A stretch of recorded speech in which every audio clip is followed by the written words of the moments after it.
What is up, people? What is popping? We are here another Sunday. It's another Sunday morning, man, on the Sunday morning pillaging show with, of course, the guy, Chris for Raiders, myself, Raider Nation Jason, and we have a very special guest today, Mr. LV Raider 10. Salute, my brother. What's going on? What's LV? good, guys? What's up? What's up? Glad to get up on here. Appreciate you guys inviting me. Appreciate you being here, man. Definitely. Pleasure is all ours, bro. Definitely. Good guy. Definitely got to meet you, face to face at the event in Bakersfield. That was definitely a fun event. Before you get started, make sure that you like and subscribe to LV channel, my channel, and Jason's channel. If you want any moderators in the building, I see Robert Payne's in there. Please put our links up so we can like and subscribe to our channels, because like me and Nate, we're LV, we're trying to come up and get those subscriptions up. So please do that for us. Thank you. Yep. Robert Pena for president, of course. Salute. That's my guy, man. And always welcome LV Raider 10 to the show. Appreciate you. Definitely we have Sweet Henny, Arizona. Definitely feel the energy. Ooh, feel that energy. Yeah, feeling energy. Dark, what's up, my boy? How we doing? Hey, Dark. Yep, definitely. Dark, one of the OGs from way back. Way back when I first got this thing rolling. Appreciate you, brother. Hey. Robert Pena? Is that wait. I didn't think you lost. I didn't think you lost senior citizens in your chat. Why has he got senior citizens in his chat, man? What's going on? Shots fired. I thought it was a 55 and under chat. What the hell? Jeff, my guy, what's up, man? Salute. Morning. Mr. Marathon.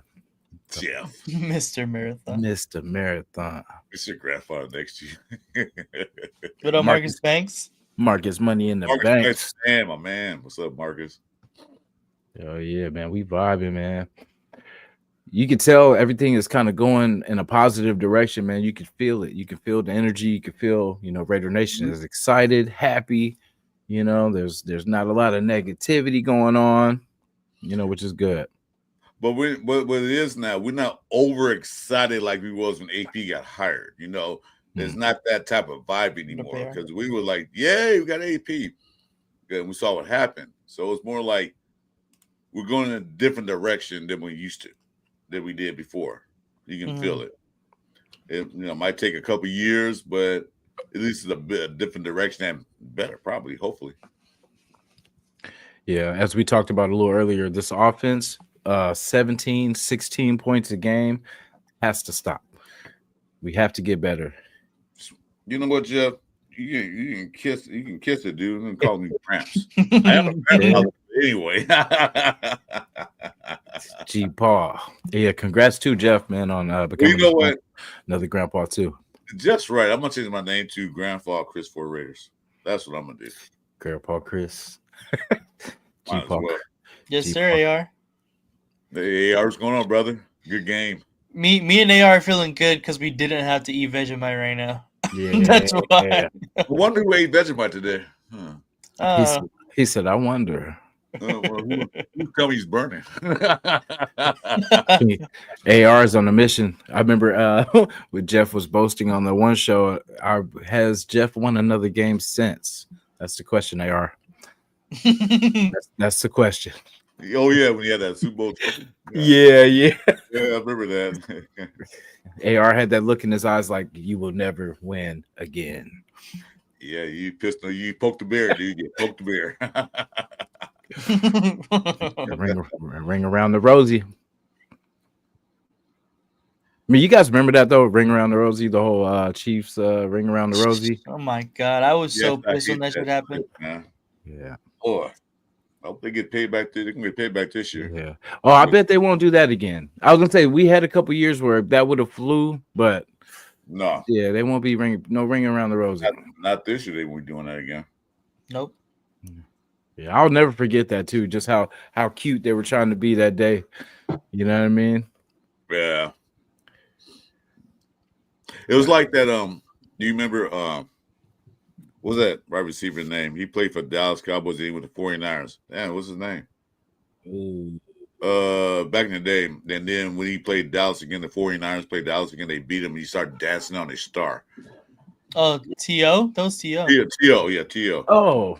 Yeah, he that's all they were. They were trying to beat the shit off him. Yeah, that was funny.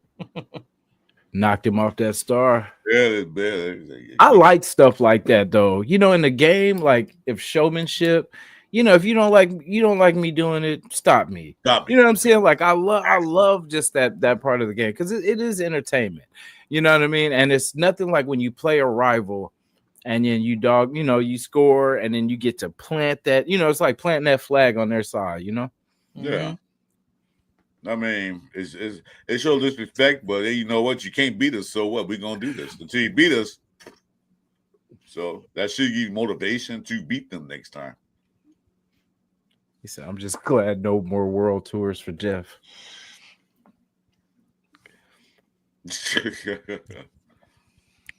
Hey, but anyway, as you go to the chat, I just want to tell you guys, both of you guys, it was a absolute pleasure meeting both of you guys at the Bakersfield event. Absolute pleasure. It was so much fun and so much to get to meet you.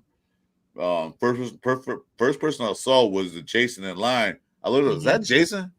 And he pointed at me. I pointed out, I said, yeah, that's him. Then we started talking, and then Nate came up. LV came up, and like, oh shit, there's Nate. It was like I was like, I didn't know this was my first time being there. I didn't know what to expect. Yeah. And then what was really cool about it was, as I was talking to Jasin, he was standing in front of him. Guess who?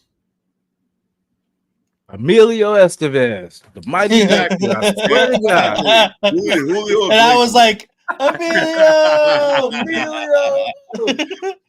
No, he was in line in front of JPJ's parents. I was like, and she introduced herself. Hey, this is my husband. I shook her hands like, this guy kind of big, and then she shook her hand, and in my head, like, she looks familiar, and I couldn't put who she was. And then you know what that is? I said, who? That's JPJ's parents. I looked at her like, that's what we recognize from the draft, the phone call for the draft. That's what I recognize you from. He said that was me, but they were so low key, so man, great parents. Yeah, they were super cool too. And I did, of course, we don't want to, fan out and like bug them and whatever, but they were hella cool. They kept, striking up conversations, just talking about the team. And super solid, man. Like good people. His mom almost started crying because we were like, man, we appreciate you guys, appreciate the love. You know what I'm saying? Like, and she said it's been nothing but love since they've got here. And I'm like, she doesn't, it wasn't even like glazed because like we really literally appreciate the player that he is, just what you know what I'm saying, like, and it was good to to meet them, just to show the appreciation. Like, man, it was all, how do you say, right place, right time. Everything happened for a reason. So exactly. Yeah, because I remember his dad was walking out, and I was standing almost by the entrance. He walked towards me and shook my hand and said, "Nice meeting you, buddy." I said, "Thank you." I'm just a lonely content creator. I don't know anything, but they were just so down to earth, and you rarely meet that because you sometimes you meet the parents of an NFL player or any pro sports player. They're kind of uppity. Mm-hmm. They're kind of like, even in high school and college, that's my son. He's starting quarterback. You can't talk to me. What up, Jerry? You're nobody. He's playing. You're not. But they're not. They weren't like that. Yeah, I might be adopted by now. I don't know. They were hella cool, but there Oh, was. I was thinking about trying to be the dads are like distant cousins, something like that. And like a The cousins. golf buddy. You know what I'm saying? Something. Yeah. You know what we did? I got a couple Yeah. stories from him, but I wish I had got like a picture with him too. Because man, I was a kid when he was playing, and like he was one of the first quarterbacks that I remember like as watching games and stuff like that, like of seeing. You know what I'm saying? So it was cool. He told a story.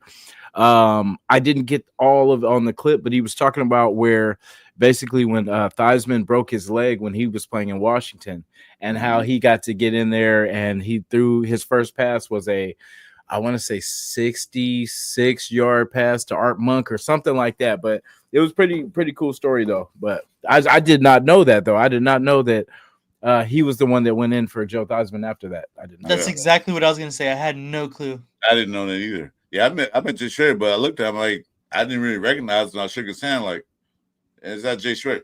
And he looked different. He looked healthy. Way different. He looked very healthy, man. Yeah.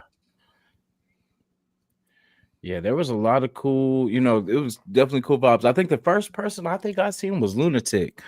Because Lunatic was kind of towards the front. I seen Loon, seen Superstar Chris, you know what I'm saying? Like LV, seeing Gabe and them.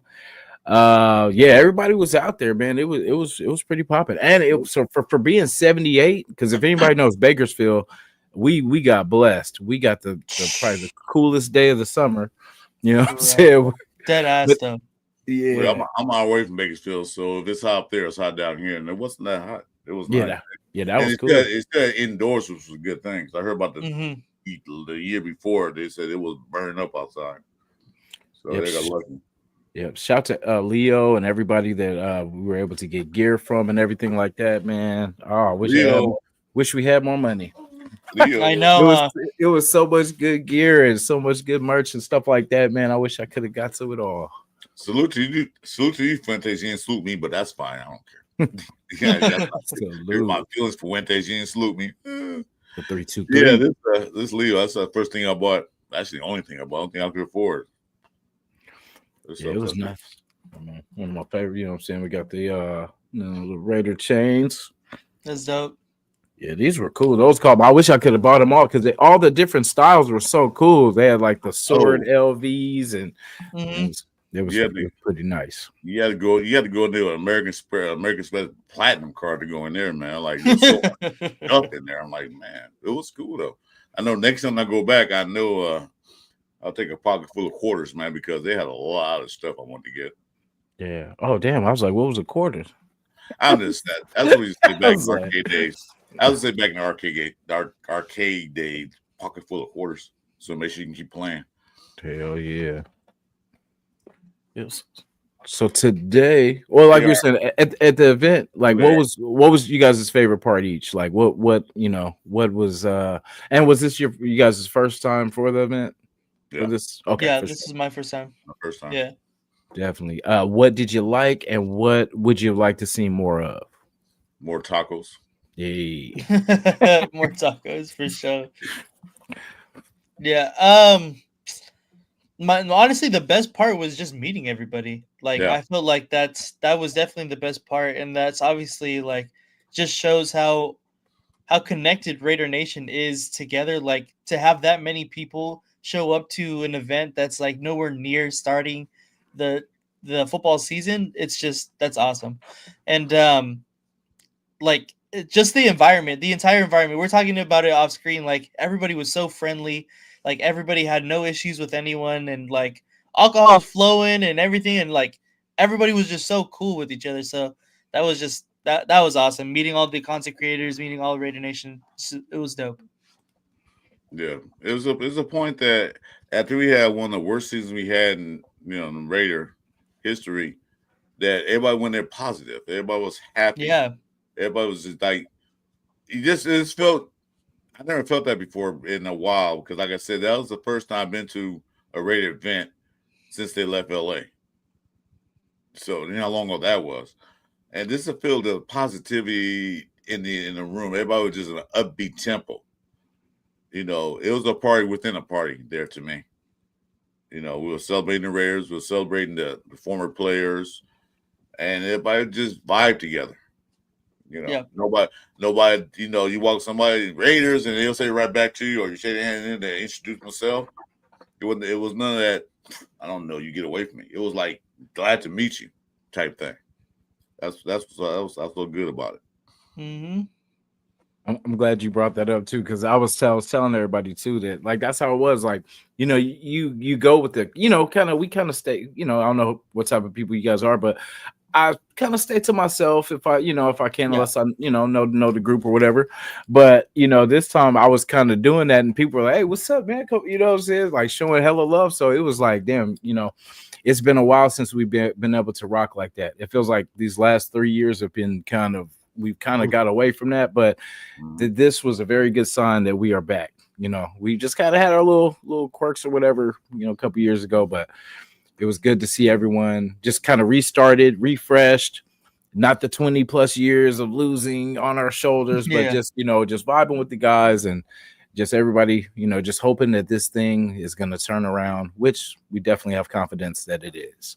I'm gonna give a bad example or a bad whatever you call it. It's like, you know, you had this car for years and it's your favorite car, you like it. It keeps breaking down, keep breaking down, you keep fixing it. Then the next day you buy a brand new car. That's what it felt like. Like, okay, our car been broken for so long, we keep fixing it. Finally got enough money to buy a brand new car.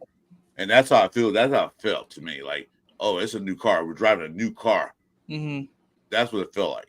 Just the relief of not having everything of the past, not having to worry about it. Yeah, you panicking that you drive down the road and it'll break down again.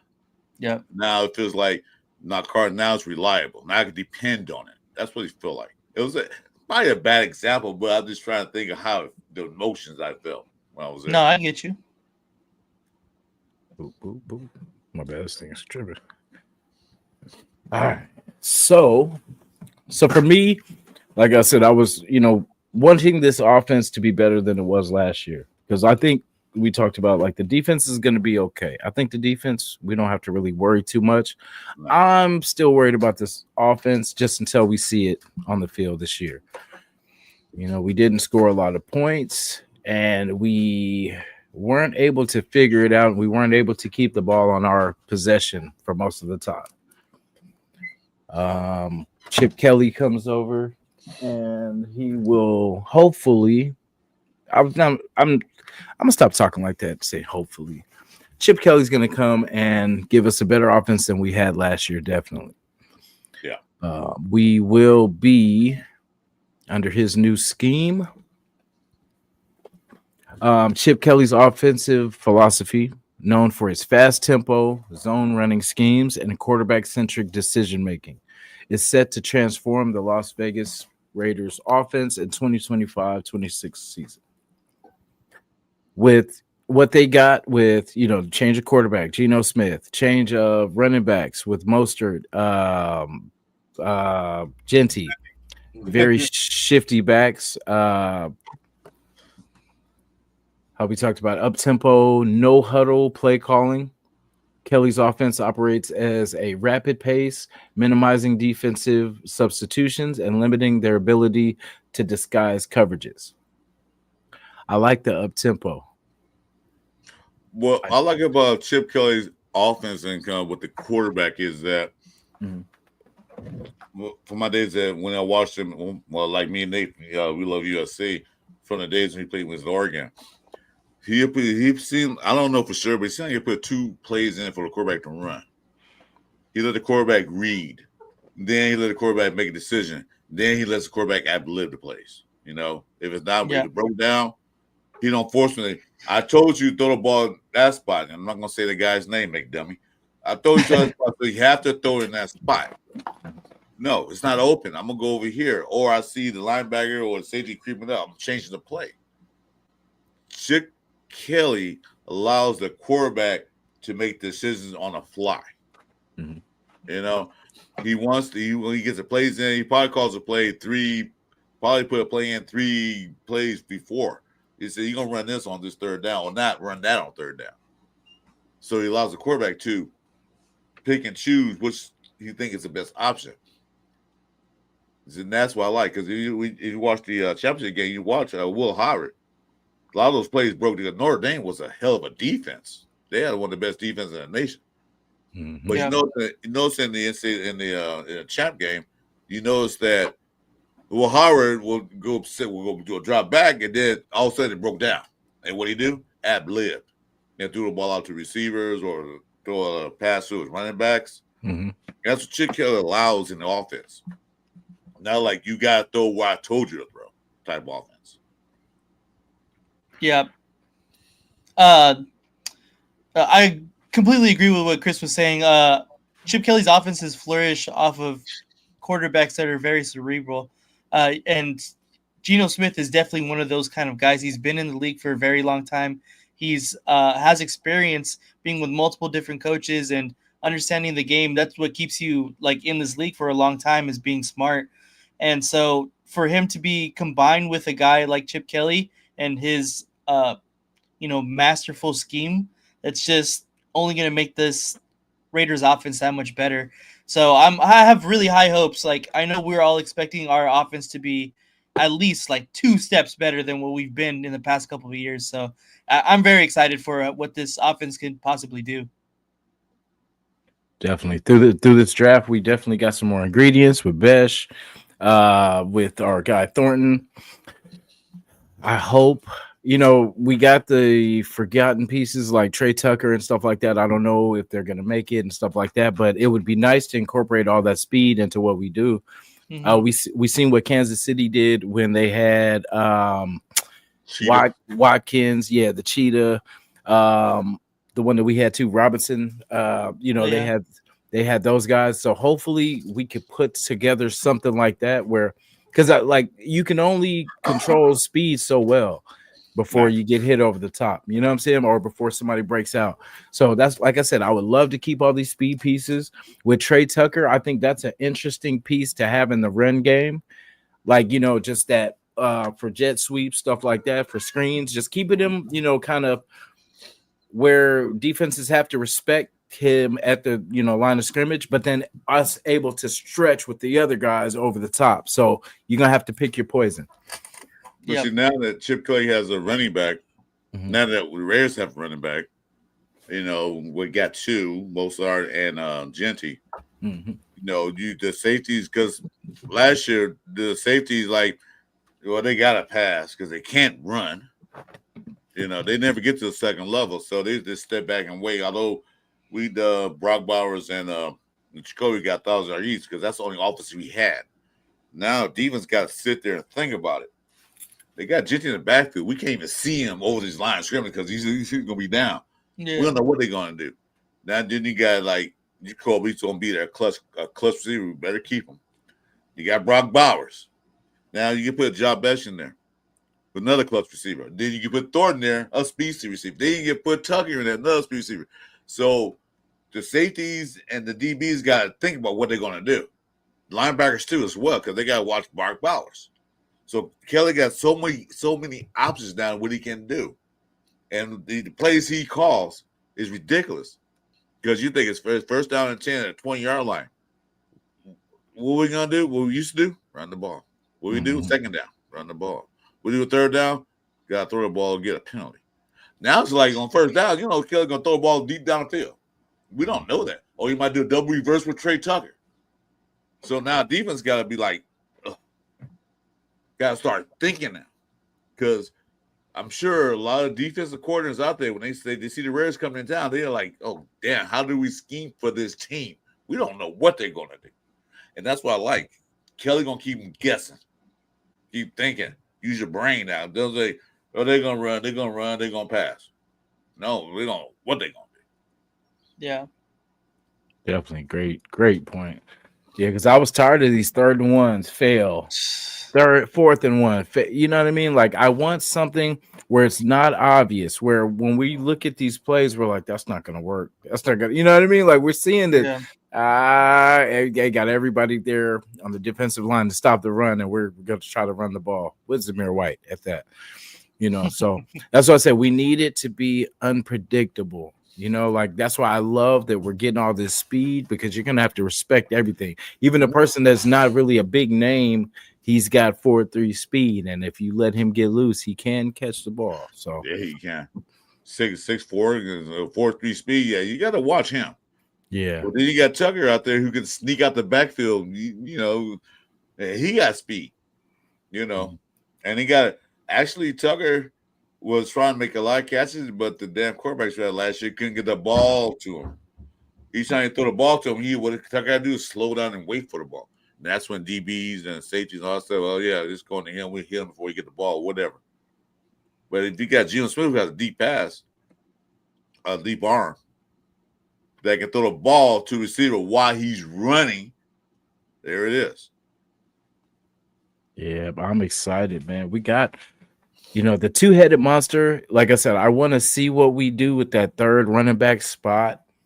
Just to see kind of who kind of steps up, who's gonna, But if I'm okay with it being that two-man show, just so it doesn't throw, because we seen what happened when we tried to add a little bit of lobbying and it didn't too much work out. But just a consistent. We got a vet and then we got the rook. So hopefully Mostert gets.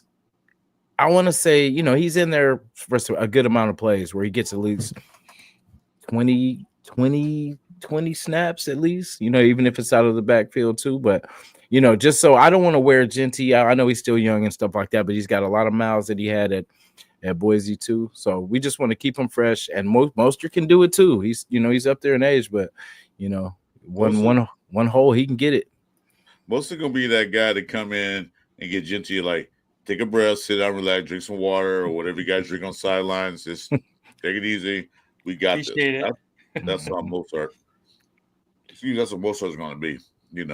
He's gonna be one of those backs that come in there, just get you a breather. Just sit down. As a third back, I'm gonna say this, guys, they're probably gonna hate me for it, but this might be good for Zamir White. Mm-hmm. It might be a good thing because he's not gonna be the cowbell, what do you call it? The cow every day on the back. You can come in now and then for certain plays because he is big and strong. Don't get me wrong. He might come in certain plays for certain things. Either a decoy, it was fourth down, it was a third down and one. What's in there? They're gonna run the ball. Then you know what Kelly do?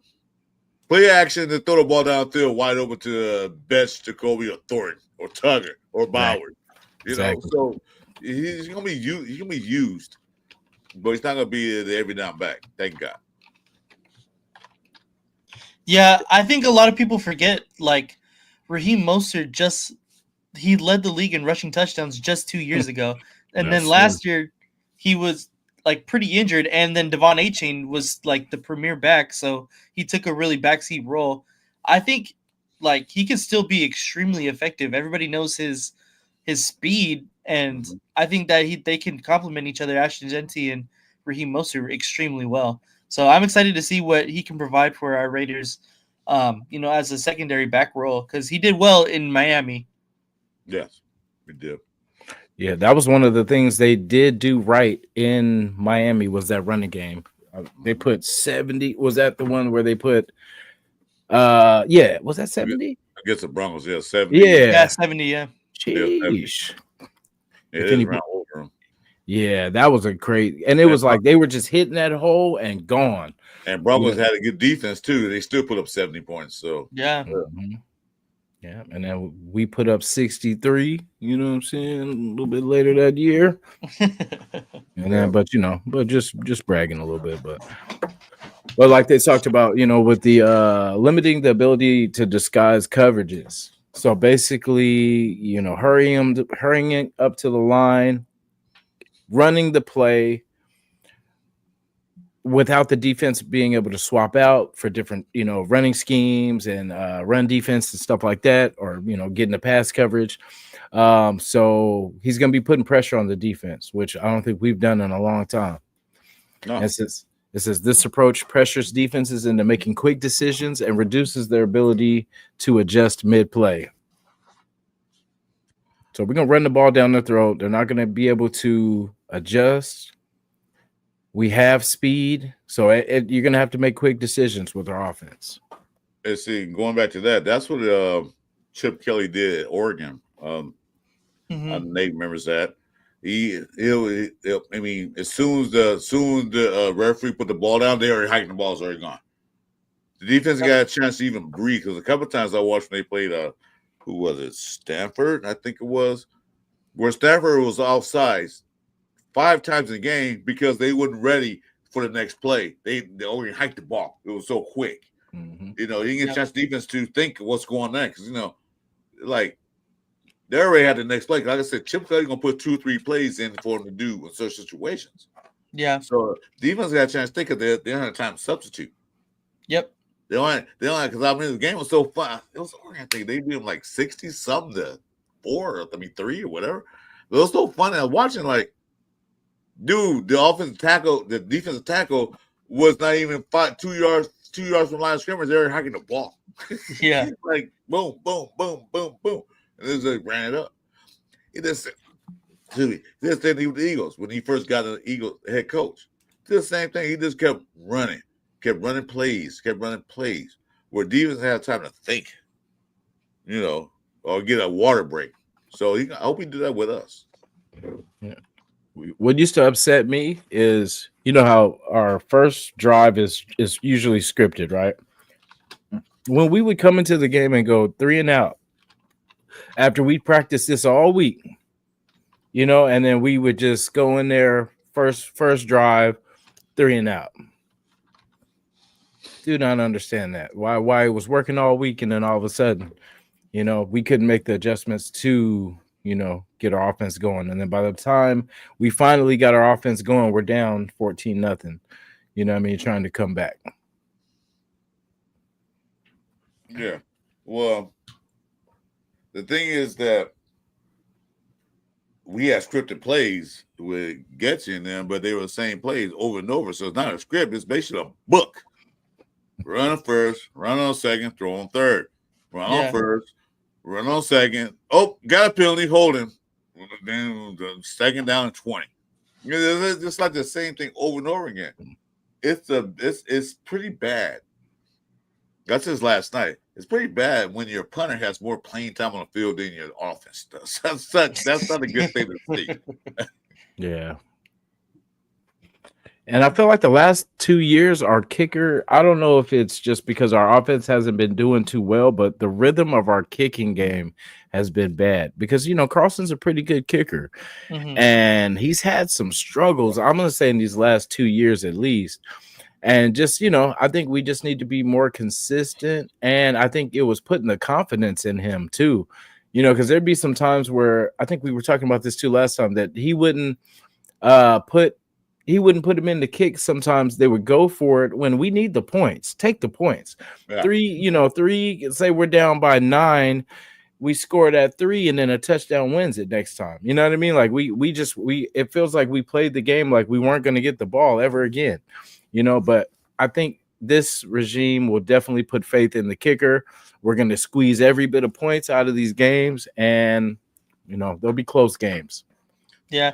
I think it's kind of a point of that extra pressure too, of like how when Daniel Carlson is out there to get a field goal, like these are possibly going to be our only points in the game. Like that extra added pressure that is honestly like, we don't need to put that on our kicker, but it's of our own doing.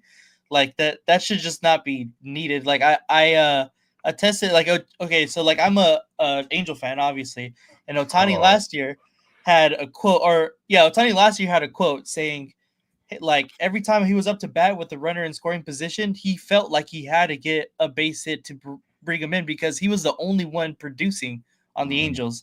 So I feel like that's that same thing for Daniel Carlson. Like he has that so much extra added pressure where like you don't need to. It's not your fault that we're putting that pressure on you. Like we should be better overall as a team to not have this extra added pressure on any one of our players. So I mean, like you said, Daniel Carlson's a great kicker, and he proved it in those first couple of years he was with us. And like you said, this past couple of years, just he hasn't really been hit his mark. But I feel like it's kind of like that same thing, like I said with that Shohei Ohtani, where it's that extra pressure where we don't need to be putting on him. Only pressure a field goal kicker should have in any game, in any situation, is the field goal towards the end of the game to win it.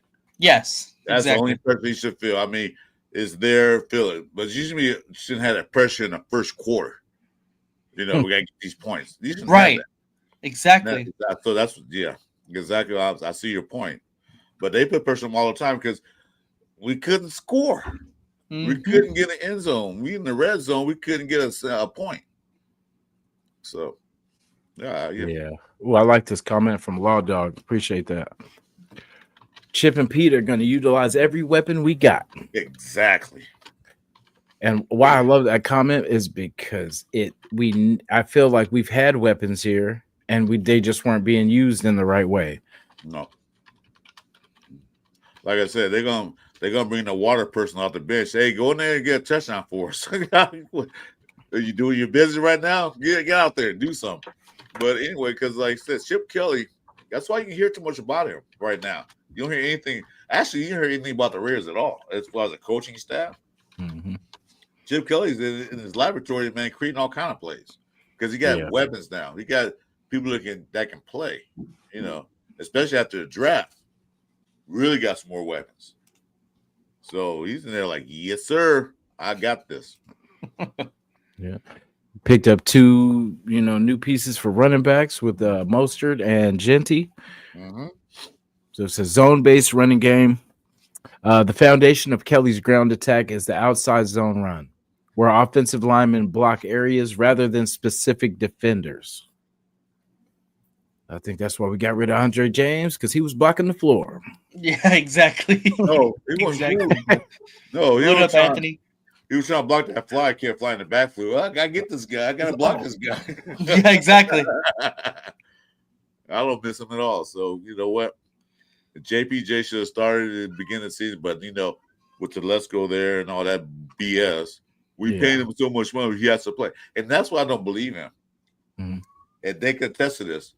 Pete Carroll don't care what's on his name back in New Jersey, what family came from, what all this stuff, what your high school rating was. If the other guy is better than you, guess what? He's playing. I don't care who you are. And that's what Pete Carroll believes in. He wants the best player out there. He wants the best players out there. So it was a thing last night on me and Jeff show that somebody mentioned that ALC is doing good in the OTAs. I hope he is. Will we be out? What if he beats out Geno Smith? Good. Let him. That means we got the best of our quarterback core out there playing for us. And then Chip Kelly's going to design plays. I'm sure he designed plays for ALC as well as Geno Smith because they're both different type of quarterbacks. So ALC got his playbook. Geno Smith got his playbook. And it was like that Cam Miller got his playbook. Carter Bradley, I don't know anything about him, what he's going to do. Each quarterback got their own playbook style, what they're going to run. It's going to look the same, but it won't be the same. You know what I mean? Yeah. Shout to Jake Long, too, on this comment, too. He said, Chip worked miracles for my Buckeyes. Don't forget Kayvon Britton. Reminds me of Napoleon. Watch Chip revitalize Zeus and have him running the way Judkins did inside the tackles. My Lord. I just said that, too. Said that. Jake. We're going to come back to you at the end of this year, Jake. That's the haymaker. I just said that. I think Zeus is going to have a better year than he had before. Yeah, I really hope so. And I think, Chris, you said it earlier, too, that he doesn't have to be the number one now. That pressure's off. You just, when you get your opportunity, just get more than, was it 2.8? Was it 1.8? Yeah. 2.8.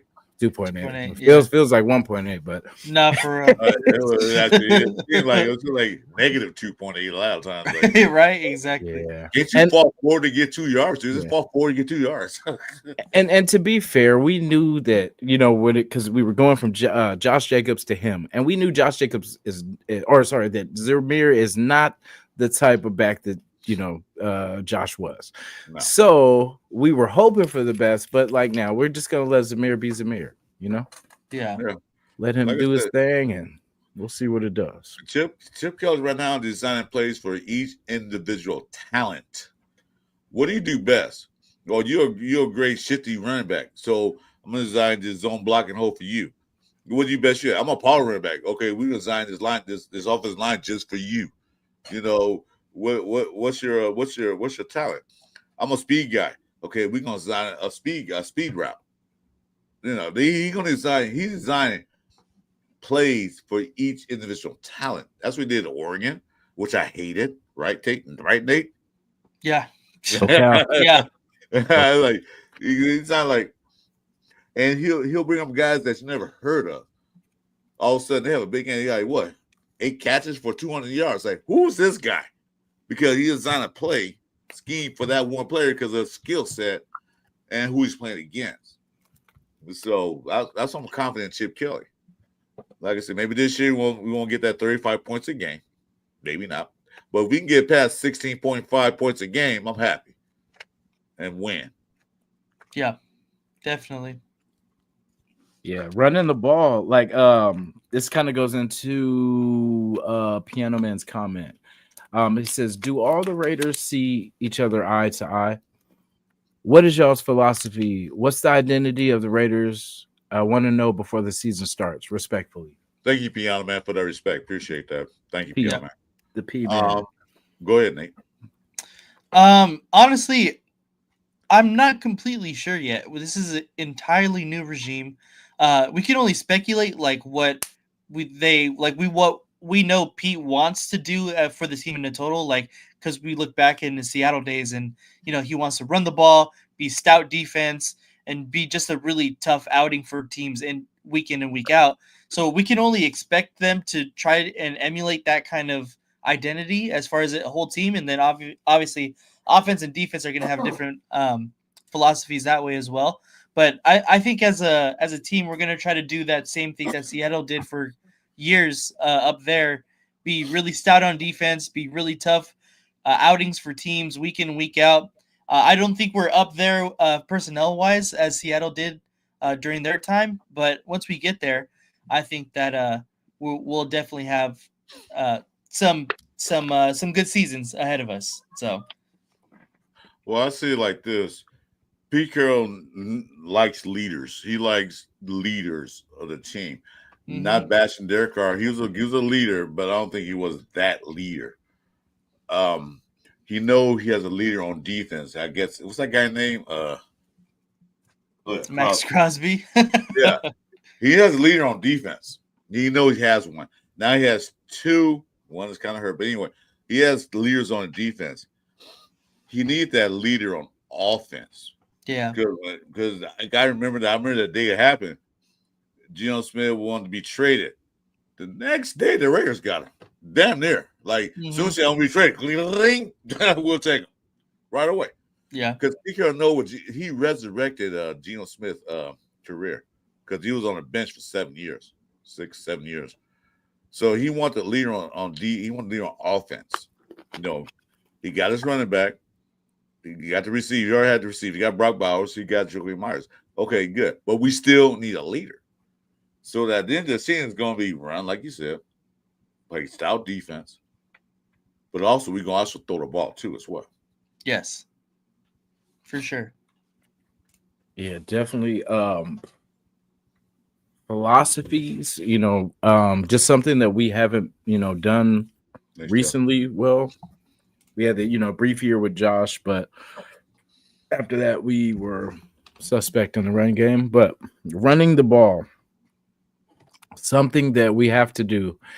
And, anybody can run for 1 yard here, first down, 1 yard, but like literally 6 yards, 4 yards here, 5 yards, you know what I mean? Just consistently, where by the time the defense figures out how to stop the running game, we're passing over their heads. You know what I mean? It's like getting back to that, like just the art of football, run the ball to be able to pass the ball.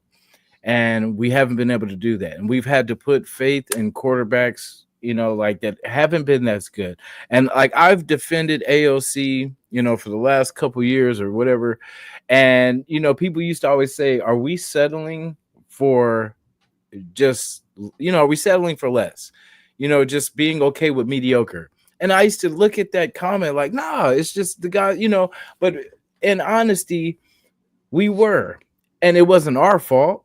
It was just what we had. We were trying to Mhm. be confident and have faith in what we had on the roster, but I feel like we have legitly got better now. You know what I mean? Like just thinking about where our roster was from last year. Yeah, we lost a lot of pieces on our defense and everything like that, but as far as the ones that are going to carry our offense, I believe we have upgraded every single position pretty much.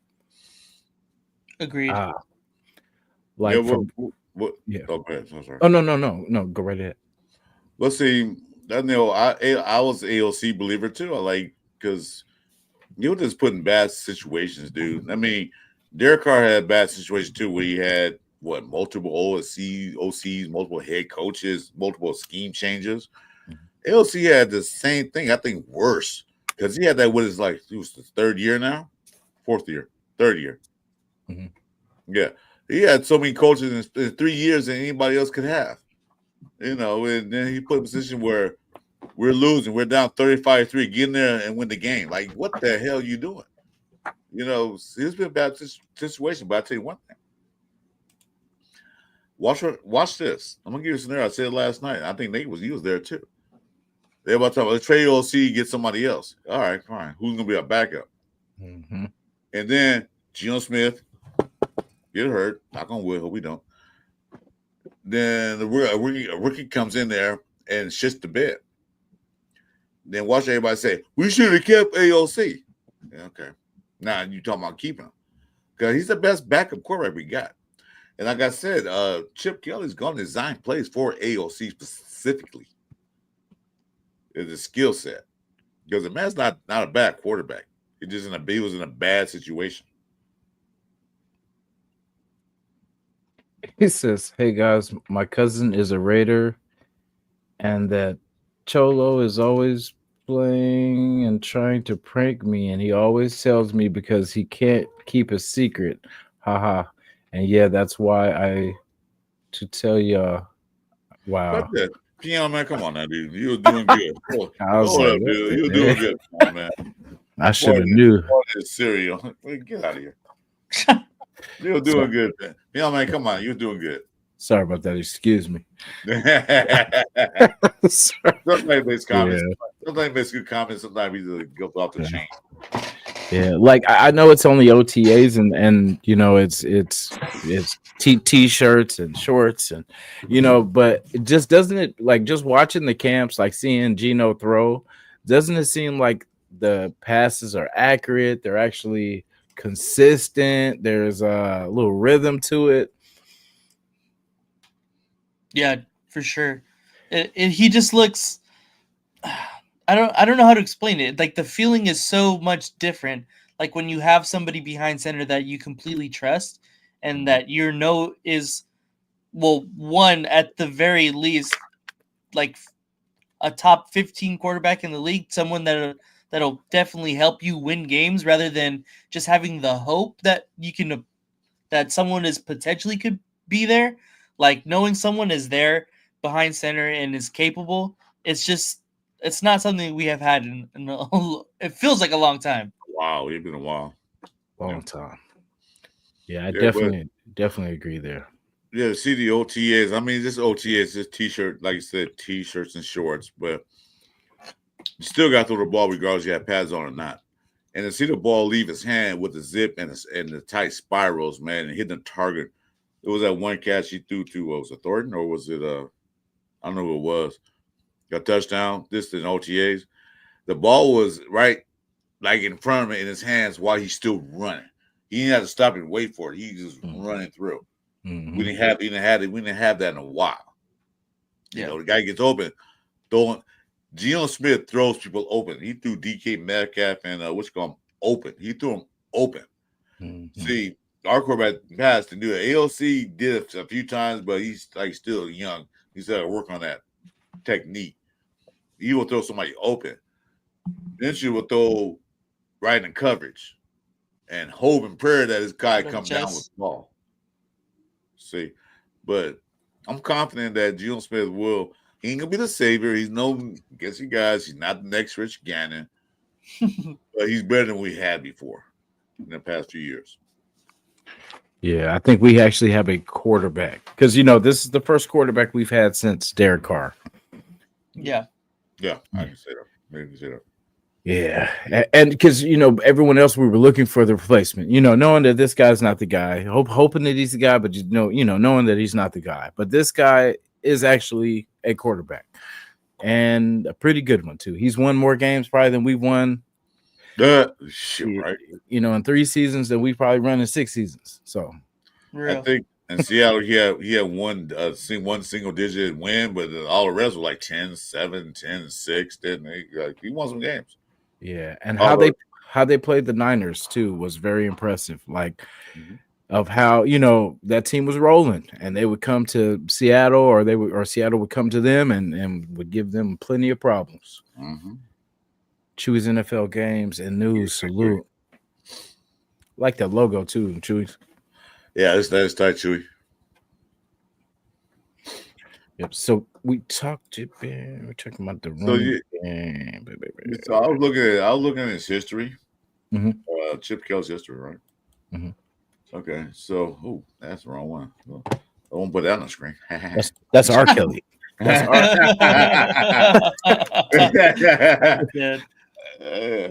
Oregon Ducks. I won't put that on the screen.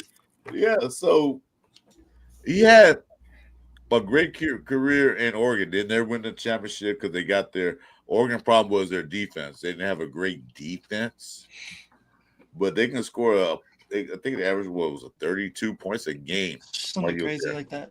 32 points a game. The average, not they get the average 32 points a game while he was a head coach at Oregon. 40 probably versus Cal, but yeah, felt like 80. Yeah, he averaged I think it was 30. Yeah, 32.2. But the defense wasn't as good as they could have been. So gets to Philadelphia, they have 26.7 points a game. His first year, they were scoring like crazy. The defense couldn't figure out what was going on. What Chip Kelly failed in is he had that mentality that he didn't get along with players. Because, like I said, to be a head coach, it takes a certain type of skill to be a head coach. Because he's not just coaching one side of football, he's coaching all functions of it.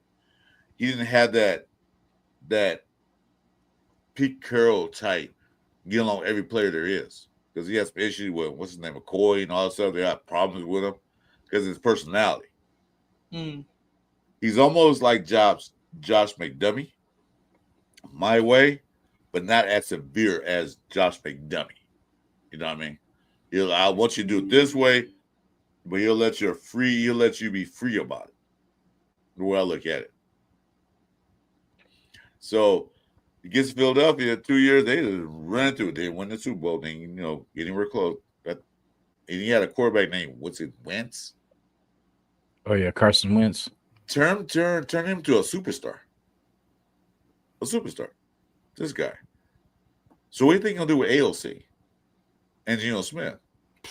Sky's the limit. Cam Miller. Oh Cam yeah, Miller. Yeah, Cam Miller. He got the speed he wanted. He got the route runner he wanted. So he's going to turn this thing around. It's going to look different. Like I said, it's going to be a little get some tweaks in the first few games. But by the end of the season, man, they could be up there. I do believe that. Definitely. So we closing out on how the running backs with, the scheme pretty much emphasizes lateral movement and allows running backs to find those cutback lanes. So we got Mostert and we got Genty. We got the perfect backs for it. Yep. They're right back, guys. Hold on, take my dogs right quick. Yeah, for sure. Quarterbacks as a dual threat. Utilizing the shotgun formation, Kelly's offense often features run-pass options, zone reads, and quick passes. So basically getting the ball out of our hands or out of the quarterback's hands and into the playmaker's hands, which I'm a big fan of. I don't like the quarterback holding the ball unless he's Lamar Jackson. Right.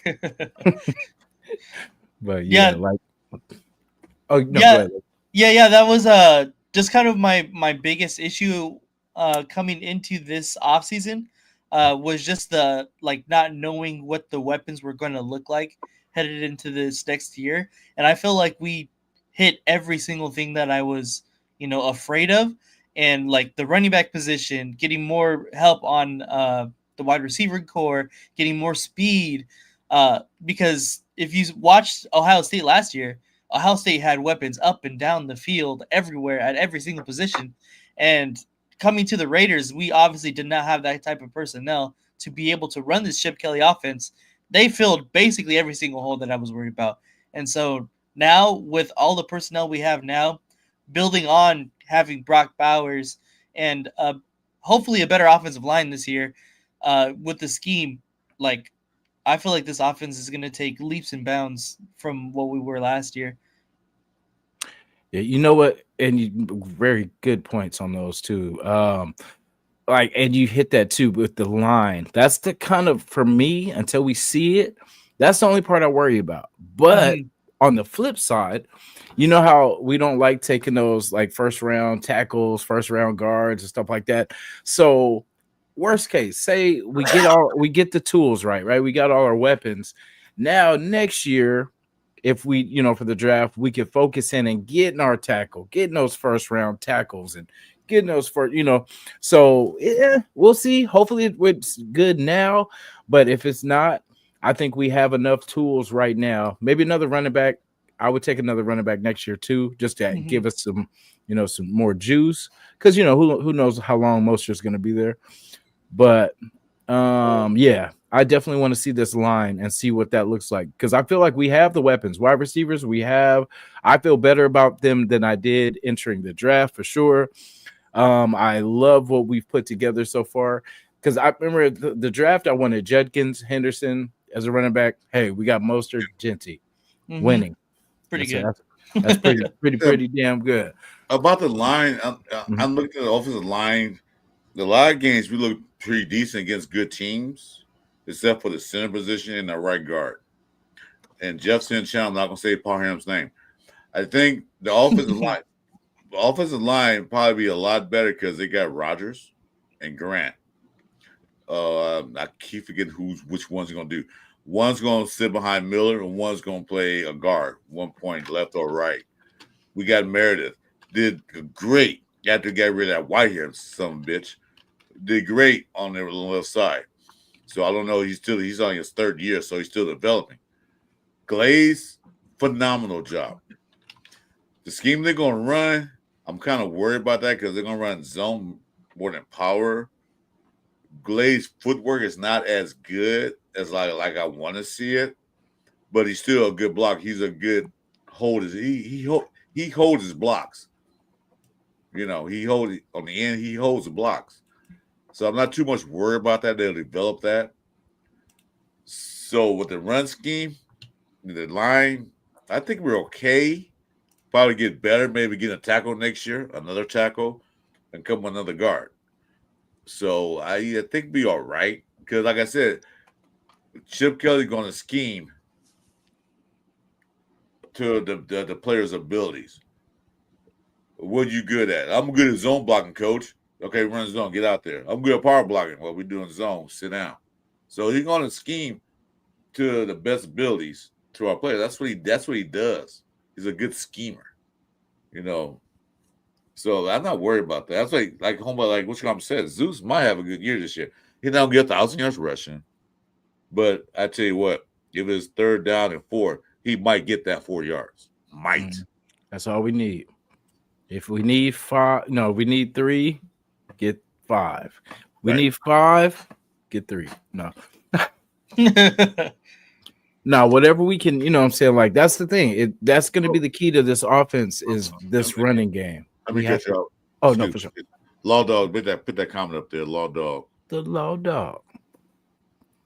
It says, I think we're also going to top 10 block wide receivers. See who they drafted, right? Yep. Mesh can block. Thornton can block. They got blocking. Jacoby Myers, a great run blocker. Yep. Great run blocker. But I don't count tight ends because that's what they do anyway. So we got good blocking wide receivers. We don't have receivers that whiff on a block. I'm not gonna say names, but not gonna whiff on a block. So that's one. I'm sorry. It was one that I saw that comment. I wanted to make that point. No, that's actually a good point because that leads up to us running the ball. Is our wide receivers not worried about getting dirty, not worried about I don't do this like a certain Devontae Adams that says I don't see no names. Yeah, but oh, sorry about that. My bad. No, but you know what I'm saying? Like, and then it's funny because I've seen him dive out for somebody for the Jets, though. You know what I'm saying? On the same record that we had, you know what I'm saying? But, that's just, but, it is what it is. But, yeah, those wide receivers are going to block their butts off. We got Brock. We got guys that are just hard hat people, man, like that just go to work. Grab that lunch pail and go to work. You know what I'm saying? We got Brock, we got Jacoby, Besh. Oh my. Yeah. Like I said, it's like I think he has 2 older women. There's a store called Woolworth. Mm-hmm. Oh damn. Back in the day, J.W. Woolworth. Oh yeah. My grandfather, grandmother went out there good in school, which was I ain't gonna say how often, but it wasn't that often. Mm-hmm. He was to go getting this car is 65 Impala. Mm-hmm. Drive, take me and my cousins down to Woolworth for a treat. And you know how happy you felt? Let me break it.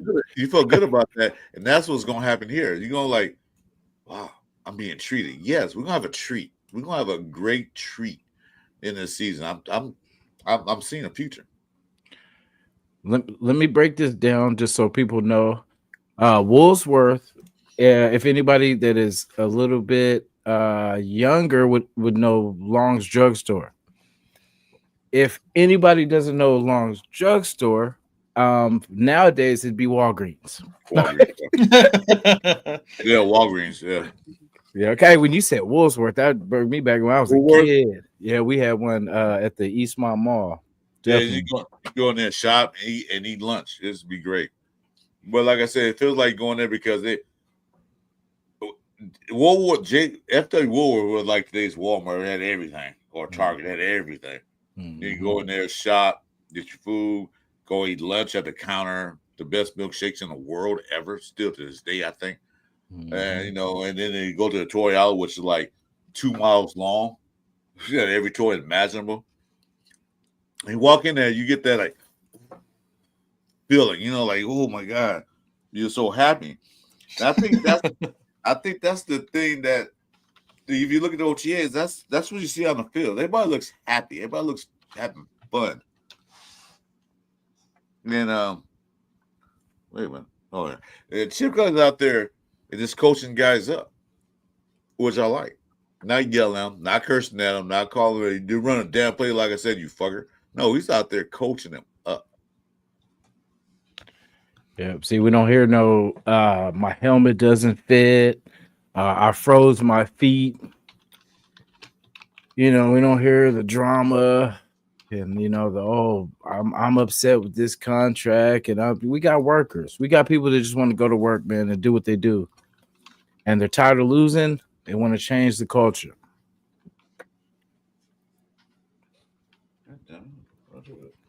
Said blue collar holla. Yeah, appreciate that.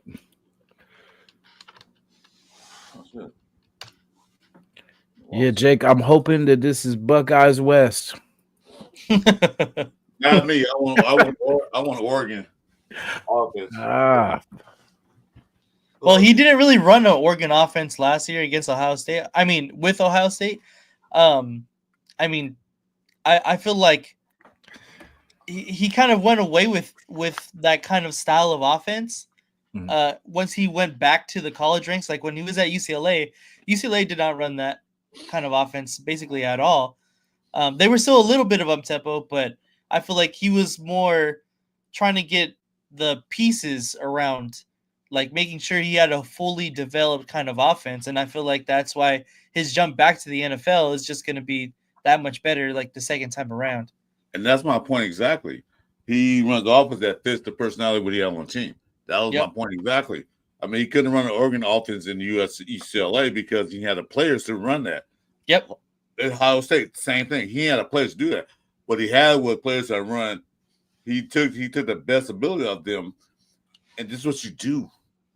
This is your ability. Because Will Howard wasn't crap. Nobody even heard of Will Howard till Chip Kelly got there. I mean, he heard of him, but you didn't hear of him, you know? Mm-hmm. And then Will got there now, shit, Will Howard's something else. Damn that, because Chip Kelly ran plays that suits him, that benefit him. That's what you're going to do with AOC, Cam Miller, Geno Smith. I don't know if they're going to keep Carter Bradley or not. Probably not. Don't look like doing too good for Carter. Although he did get on OTAs, but he might be looking inside the window. But he's going to make plays that fit your style. Exactly. In Oregon Ducks, he had nothing but speed. And what he do? He used that to his best advantage. Can't stop me because I'm too fast. Got the Philadelphia Eagles. Same thing. I got McCoy and what's his name? Shady. Yep. I got speed. My quarterback is slow as fuck. Wentz, he ain't slow, but he can throw the ball if we need to. But I got speed. Can't stop it. Now he got speed and he got power. He got all that. So he's going to get everybody what do you do best. Was it Westbrook? Who was the other running back? I think it was Westbrook. I'm not sure. Or was that later? No, Westbrook was before. That was like McNabb's era, right? Westbrook. Yeah. It was they had Shady and they had Sproles for a bit.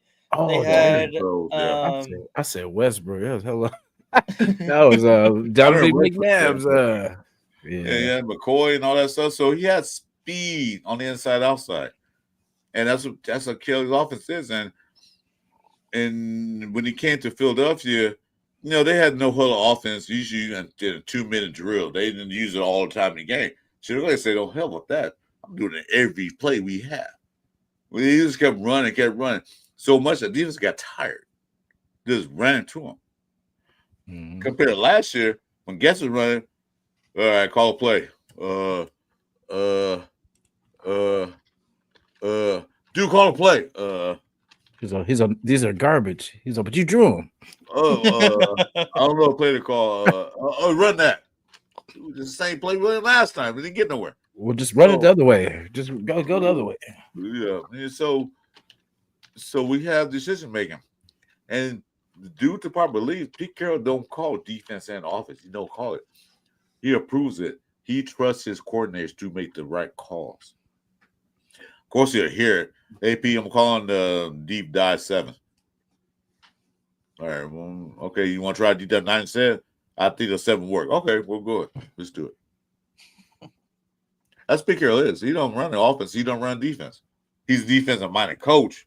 Right. But he got the defense. He trusts his coordinators to make the right call. If not, Pete Carroll will go up there, chewing, go, I don't like that play you make. Let's change it up a little bit. Okay? Good job. But he'll let you do, let you. I like that. I like when someone trusts you to do what you do. And then, afterward, if it doesn't work, then say something. You know what I mean? Like, don't micromanage. You know what I'm saying? Like, let me do my thing. Because it is a flow. There's a flow to the game. And you have to flow with the game. You know what I mean? You have to. I don't know. It's hard to explain, but you just. Oh, good. I'm sorry. Oh no. Go right ahead. No, go you go ahead. You the flow. Go ahead. Yeah, no. I was just saying, like, there's a flow, and basically you have to be able to trust yourself, because as these different plays go, you can kind of see what the offense is trying to do, and then once you can figure, because first of all, it's stopping what they do best. If you can stop the first 2 things that they do best, then you could pretty much kind of guess where they're going. You know what I'm saying? Like, it's just a little bit easier. But first, you must stop what they do well, because if you don't do that, then they're just going to keep killing you. Mm-hmm. But, it's for us, it was, remember, stop Brock, stop Jacoby. Or when we had Devontae, it was stop Devontae, stop Jacoby. And then, they'll take anything else from anybody else. And if that person goes off on that game, then they'll let that happen. But you just always have to stop what they're doing, what they do well. That's what Belichick was master of. Yeah, he was. Whatever you go into the game doing well, you better find something else, because this is not going to work for you this game. Yeah, we got playing to stop Kurkowski. All right, go ahead, and then Welker go out there and get a 200-yard game. Mm-hmm. And that's what I think that's what Chip Kelly gonna do because each team going to game plan. Like 1 week, you might have Brock Bowers out there get 8 catches, 160, 130 yards, and 2 touchdowns. So Put the up 805. Yeah. next time, of course, the team gonna see the film like, damn, we got to stop Brock Bowers. Oh, but wait a minute, there's more. There's Genty now. He ran for 160 something yards. Damn. Next game, we got to stop Genty and Bowers. Okay, well then there's Thornton. So each week you got to worry about who we gonna stop. They got too many weapons now, and Chil's gonna scheme each game according to the team's defense. What the defense do well, like they play Philadelphia. That all the defense line is fucking like the best in the world. So we know we probably won't run that well against them. Probably can run. The secondary is a little suspect, so we know we got to block. We got to block that line and get the ball out quick. She's gonna see for that. We play the Arizona Cardinals. The whole team suck, so we can do what we want to do with them. So it's like he's gonna scheme for each team. Hey, what's up, Wheelfire? Yeah, last time I thought that's why I went to the AZ game and it did not work out the way I thought. Sorry, baby. Yeah, but yeah. Yes. So basically, this was the projected Raiders offensive personnel, not the whole roster, but just basically the basic things that need to go right for us to, do well this year.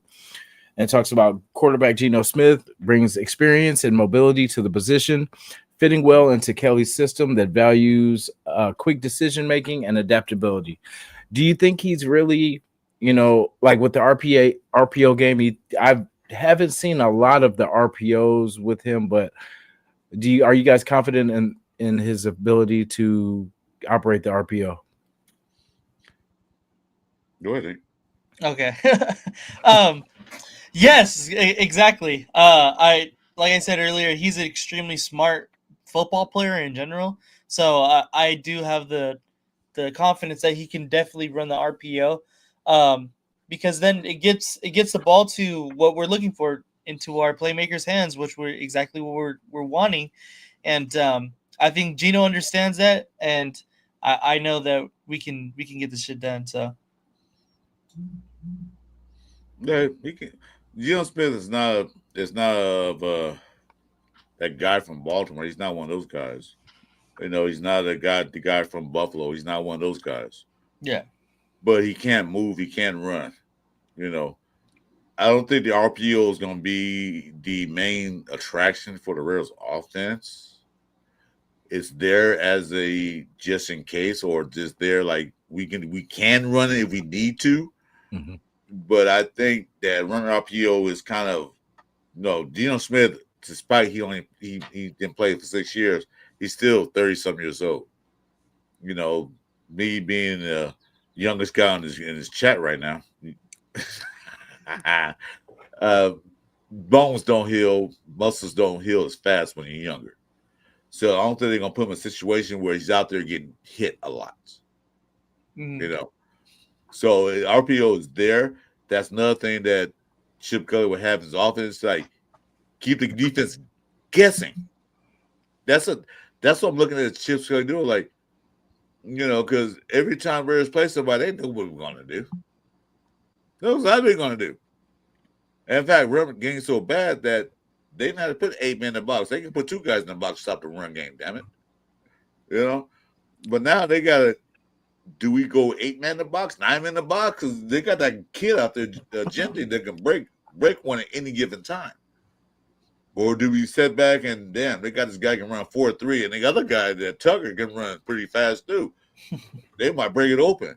Then we got Jacoby out there that can catch a 10-yard, a 5-yard pass, turn to 10 yards, and then you got Besh, who don't like getting tackled.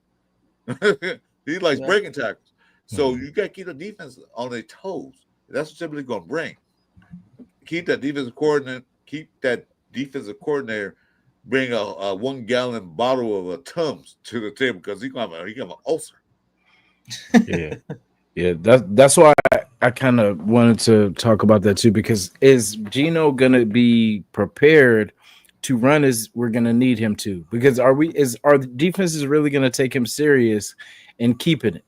Like you said, he's not Lamar Jackson. He's not. So are they going to be more focused on stopping the back versus stopping the quarterback? You know what I mean? Like, so he's going to have to break wide sometimes just for them to respect his ability to run. You know what I mean? Because it's going to be almost predictable if it's like it won't even be RPO. It'll just be we're just handing off to Genty or for Mostert. But yeah, he's got to be able to break wide and just to show that defense that hey, I will go. Yeah. But I hope like I feel you too. I don't think they'll do that a lot, but I feel to change the running game up a little bit and spice it up, the RPO game would be definitely good. And we have this, we have the speed, and we have the guys that can get it done too. Yeah, that's exactly what I was about to say too. That like Geno Smith doesn't need to be those kind of guys like a Lamar Jackson and Josh Allen. Just as long as he runs a couple times and get, like you said, get that respect from the defense. I look at the Philadelphia Eagles ran probably the best RPO system in all of the NFL last year. They rode that RPO to the Super Bowl this year. And just because we know that, I can't even think of his name. Chip. Jalen Hurts. Oh, Jalen Hurts. Just because we know and everybody knows that Jalen Hurts has the ability to run, like they put their linebackers and the ends in that kind of situation where, what do I do? Like, do I go down? Do I crash down? Do I go get the quarterback, the running back, to Saquon? AJ Brown's out there for the pass. Like that, they just put defenses into a blender. So I'm looking that our RPO system could possibly do that same thing. I agree with that. I was saying that they're not gonna put Geno Smith in that situation where that's their main play, because he's not a running quarterback. He's a quarterback that can run. Yeah. He got back because I watched one game where it was nobody open. That was last year, and he ran for a 36-yard touchdown run. So he got the capability of doing that, but you don't have to run around the pocket and look at that. He just see nothing open. If there's open in the hole, he will run right through it. Get 4 or 5 yards or break for a touchdown. He has the ability to do that, but I don't think they want to put him in a situation where, like Jalen Hurts you seen Jalen Hurts, he's a stocky little motherfucker. Excuse my language. Yeah. So he can take a hit. He's young too. On top of that, right. So and then what do you have? Saquon Barkley. Like you said, he had AJ Brown out there. So he had those options out there. The defense has like, damn, he going to hand it off to Saquon, or are you going to throw it to AJ Brown? We had the option now. We had the option to do that. Sorry, my bad. I didn't mean to cut you off. No, go ahead. No, because when you said that, I was thinking, when we were there was a random Eagles fan that was there. He had like green lettering on his shirt. That was somebody's boyfriend. I'm not going to say Yeah. I was going to say, man, but I was like, out of everybody that could have been there, like a random fan team or fans team, we had actually a friend of the Raider family of the Eagles, because they beat the Chiefs in the, but that's why he was definitely welcomed at that event. Yeah. But I just when you said that, it just reminded me of that. I was like, that's crazy. We did have he was a respectful guy, man. He talk about his Eagles, but he didn't talk about Eagles too much. But not too much. Yeah, bro was outnumbered. That's why he was so nice. Yeah. He wasn't a big giant cat, so be careful where you're at. Yeah, Raider fans, man, we take our team very, very, very, very serious. Watch your words. Out to 805. 805. What's up, bud? Yeah, but like they were saying that no, he's not a Jalen Hurts. He's not a Josh Kelly, whatever his name is. I keep these names that delude me. He's not a guy from Baltimore. He's not one of those guys. But if need be, he can be that guy. Compare him to Minshew last year. It was mobile quarterback. Dude ran into sacks. He literally ran into sacks. He ran around pockets so much he ran into sacks and threw the ball for grabs. Jim's is not like that. They said, well, he got sacked so many times last year. Well, you guys don't realize that. You think we had a bad offensive line? Huh, they were the number 28th in the league. They was worse than ours. They still managed to have a decent season. Although we had Metcalf and was Lockett, but he still had a decent season. And the running back they had the year before last was out and hurt. So he had the weapons. Now he does. Yeah. See, that is the difference, because it is some of that PTSD too. Because we think about last year, we think about the previous offenses, but the thing is, we have got better. We have got weapons now. Like we have, we'll see how legitimate, but we have weapons. We have options, and really, we have an advantage because no one knows what our options are. They don't know how good these guys are going to be for us. So we get to catch people, by surprise. Well, they know what Bowers did last year. That's all we had. Jacoby Myers got first 1,000 yards receiving, but that's all we had. So they know we got those two options. The running game was abysmal, to say the least. But now we got a running back. We don't know if Genty's going to be that guy or not. Hopefully, he will be that guy. So now you got defensive coordinators on eating a lot of Tums at night. Like, shit, what do we do? Who will we stop? We saw one guy, they got the other guy out there. We got Besh out there now. Another clutch receiver. What Nate Wells, he dropped one pass in 2 years? Nate? Yeah. Besh? Yeah. Yeah. He dropped one pass 2 years. Jacoby Myers had the lowest drop rate anybody in the NFL. It's still 1,000 yards. So we got those two clutch guys. What does a new quarterback need? Consistency from your weapons. Oh, man. Navy Vest, salute, man. Thank you. Navy. Happy Memorial Day weekend. Let me see. Hey, remember, Nate, no Chinese food for a week, man. You lost. No. Let me see. So running. Okay, go ahead. Oh, no, I'm doing a dig on Nate. I said, I'm going to check your social media account, see if you got Chinese food. I'm going to check your order. What you ordered. I didn't lose, though. Jeff did, technically. Jeff lost outright. Well, the game I came in, you was getting a butt whipped, so I'm not Yeah. It's not all about points all the time, It is. If I score 2 points, you score 1 point. The point matters because you lost. So yeah, and that's the point. Running back Ashton Genty, drafted 6th overall, is a dynamic playmaker known for his vision and elusiveness. His skill set aligns perfectly with Kelly's outside zone runs and screen game. Excuse me. Yep. So it's going down. All our guys can break and break fast. Yeah, I'm glad you included that screen game thing, because I know we didn't really see, like, if you watch Genty highlights in film, he didn't do a ton of screens, but when he did, he was effective. And so I know watching Ohio State, they had 2 good running backs that were both good at screens. So I want to see that screen game to be implemented more, to be able to get his hands on the ball in different ways, because obviously there's going to be teams that are more stout in the run game against us than others. Like, that's just to be expected. So to be able to get him the ball still in different ways and him to still be effective, I feel like that's extremely important as well.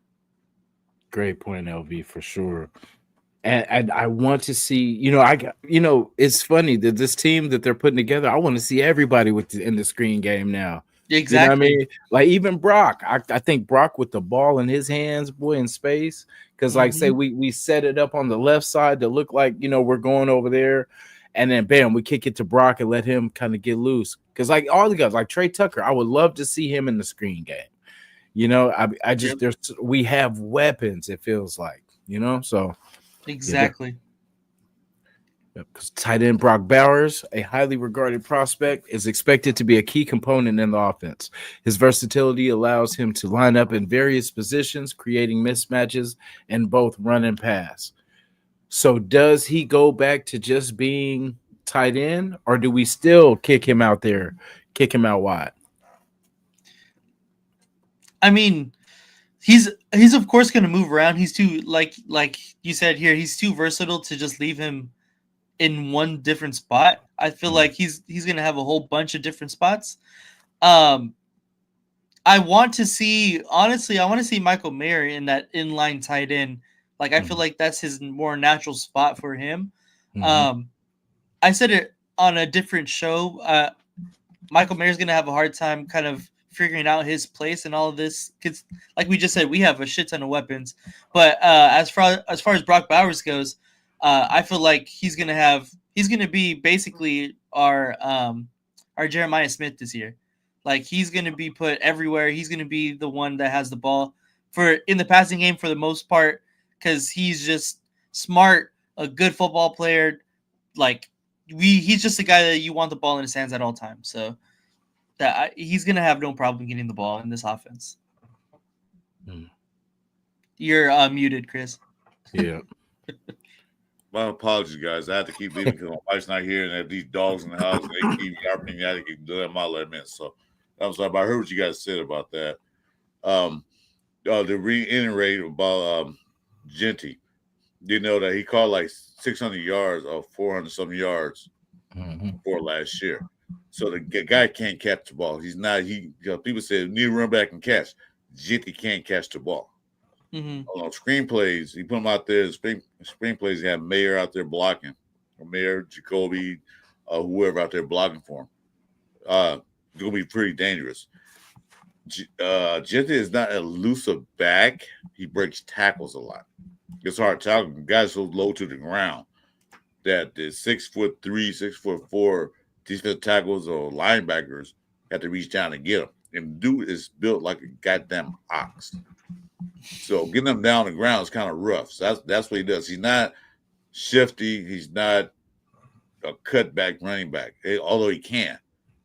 But if you put that on a screenplay with a couple blockers out there, on a screen pass, you can break an 80-yard screen pass for a touchdown, easy. So he's gonna be involved. He will be involved in the passing game. Yeah. Who? Let me see. Oh, LV. I was going back to what you said about Mayer. Now, I like that actually. Keeping Mayer, like because I think there were some things where Mayer thought he was going to be the number one, and then things happened. Then Brock came, and then that changed everything. But with Brock's skills and just his pretty much being able to go anywhere, I would like that as Mayer being the feature, like main tight end, and then we just have Bowers all over the place. Like have him start him on the left side, motion him out, bam. See, you know what I mean? Just get him in the one-on-ones. Exactly. I like that. And then if that's not there, you got Jacoby, and then hopefully Thornton's down. You know what I'm saying? Burning somebody for a TD down the field. So I mean, it can work. I can see. I actually can visualize this offense actually doing some damage. It's a good sign. Yeah, we got so many options out there, man. I like it. This is like I just feel bad for defense. Well, I don't feel bad for none of them, but defense coordinator gonna have a hard time making up a game plan. Who do we stop? Okay, well, you stop Genty. He only has 25 carries for 101 yard. Well, we stop Genty. Yeah, well, Bart Ball's got finished catching 10 passes for 170 yards for 2 touchdowns. Or Jacoby Myers, or Josh Beck, or Thornton, or Tucker, yeah, or Mayer. You stop one, but you can't stop. If that's the option we have, you can stop one, maybe slow them down, stop them, but then we got other options now. Yeah, so that's what I like. Because I said Chip Kelly's probably just sitting there, man, just salivating over this, like, hey, like an evil genius. What was that guy named? With the big one, what's that guy named? Groot. He's like Groot. Nice. Let me see. It's funny that this is who they think is going to be the wild card in our offensive line. It's Parnham. Oh, Jefferson Chow, man. Don't say his name there. He's going to have a shit fit. Watch it. Yeah. Parnham. That's his favorite offensive lineman. Parham. Parnham. Offensive line. The line will need to adapt to Kelly's zone blocking schemes. Players like Dylan Parham, who has shown potential, will be crucial in executing the fast-paced offense. Move them feet. Well, that's one thing Parham does. He's a good zone blocker because he has fast feet. He's fast, yeah. It just his power wasn't there. Because they what did Warriors do last year? Well, I don't know. Do you know, Jason? Nate, do you know? Wait, what was the question? What kind of blocking scheme we're in last year? I didn't know what we were in. I know we were in power blocking or zone. I think we were in power zone. Yeah, power. One side did power, the other side did zone. What were we doing?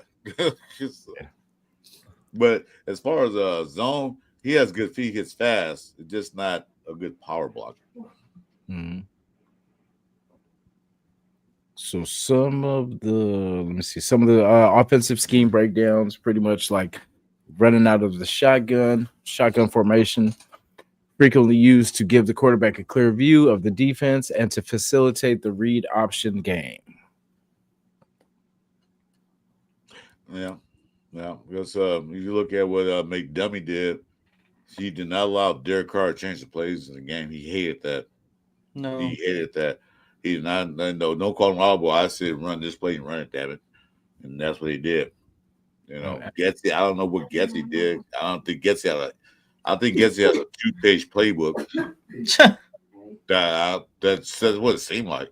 It just had what he had HB dive.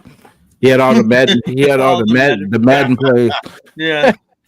He would go scheme up. He's we're playing them. Oh, they're gonna run these plays. He'd look up what they're running in Madden, and then that's what he'd be like. Oh, okay. This is what Gucci did. This is what Getsy did. Got us following Google. What play should I run next? Yeah. He Chat GPT'd it. Yeah. Hey, Chad. I'm playing Philly tomorrow. What offense should I run? Yeah, exactly. we get some AI in here. See what they say. I wonder what if you did actually put that into ChatGPT, what it would say. That'd be funny. No, it wouldn't be funny because we got 1-4 games last year. But Chip Kelly allows his quarterback and his whole offense run the best play possible. Because, like I say, Geno Smith's a veteran. He know how to read defenses. So the ALC guys, believe it or not, he know how to read defenses. So he can go out there and set a shotgun, like you said, and look at defense. Are they bringing safeties up? Are they going 2 safety deep? Are they bringing one in? How many people they got in the box? You know, is a linebacker like showing blitz? You know, so he can see all that from the shotgun, and then he can read the plays accordingly. Because, like I said, Chip will give him 2 or 3 plays to run on each down. He gonna let the quarterback play football. You know, way it should be played. Yeah. Let me see. We're going to be running some package plays, combining run and pass options in a single play, allowing the quarterback to exploit defensive weaknesses based on pre-snap reads. Oh. Now, and I think we talked about that was one thing I didn't like that we've been doing. It feels like we just run the play, like instead of reading the defense. And then adjusting. It feels like we would just look at it and still run the play.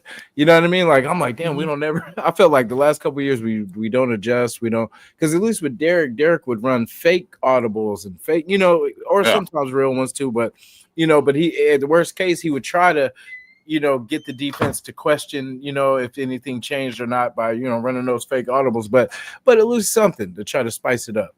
But I feel like we went away from that for the last couple of years, and then just not being able to adjust after halftime has been a big thing for us. Like by the time we figure it out, the other team's already figured us out and knows how to exploit us. So, well, like I said, you run a playbook with 2 pages and you can't. The defense know like nobody's gonna run. You're gonna run the ball on first, second down, and try to throw on third down. So you know what he's gonna do. But go ahead, Nick. Oh, like kind of like what Jason was saying, and it goes off of what Chris was saying too. Like, that kind of goes to the effect that the McDummy thing, like he wanted it done his way. Like he wanted to be, this is the play that I called, you are running this play. And the best thing that you were saying, like Derek Carr and that John Gruden offense, like if you watch John Gruden, like that's a main part is he wants to have his quarterback flexible and able to read the defense, make sure they're in the right spot, make sure that their offense is in the best possible position to be. This play is successful. We're going to get to the best possible play. Like, I don't care how many autos it's going to take, and like that's the best thing that Derek Carr did. That's why he was so successful in the John Gruden offense. And once, like you were saying, Derek Carr was not as successful in the Josh McDaniels offense. Josh McDaniels wanted this play ran this play, only run this play. This is the only play we're going to run. And it kind of trickled into last year with AP because we didn't have a good offensive coordinator that was able to teach his scheme very well. And that was super apparent on our offense. So, like, it kind of just everything just trickled in all the wrong ways from that Josh McDaniels tenure with the Raiders. So, definitely so. Hey, Nation, you have a good weekend, dude. Thanks for stopping by. Appreciate that.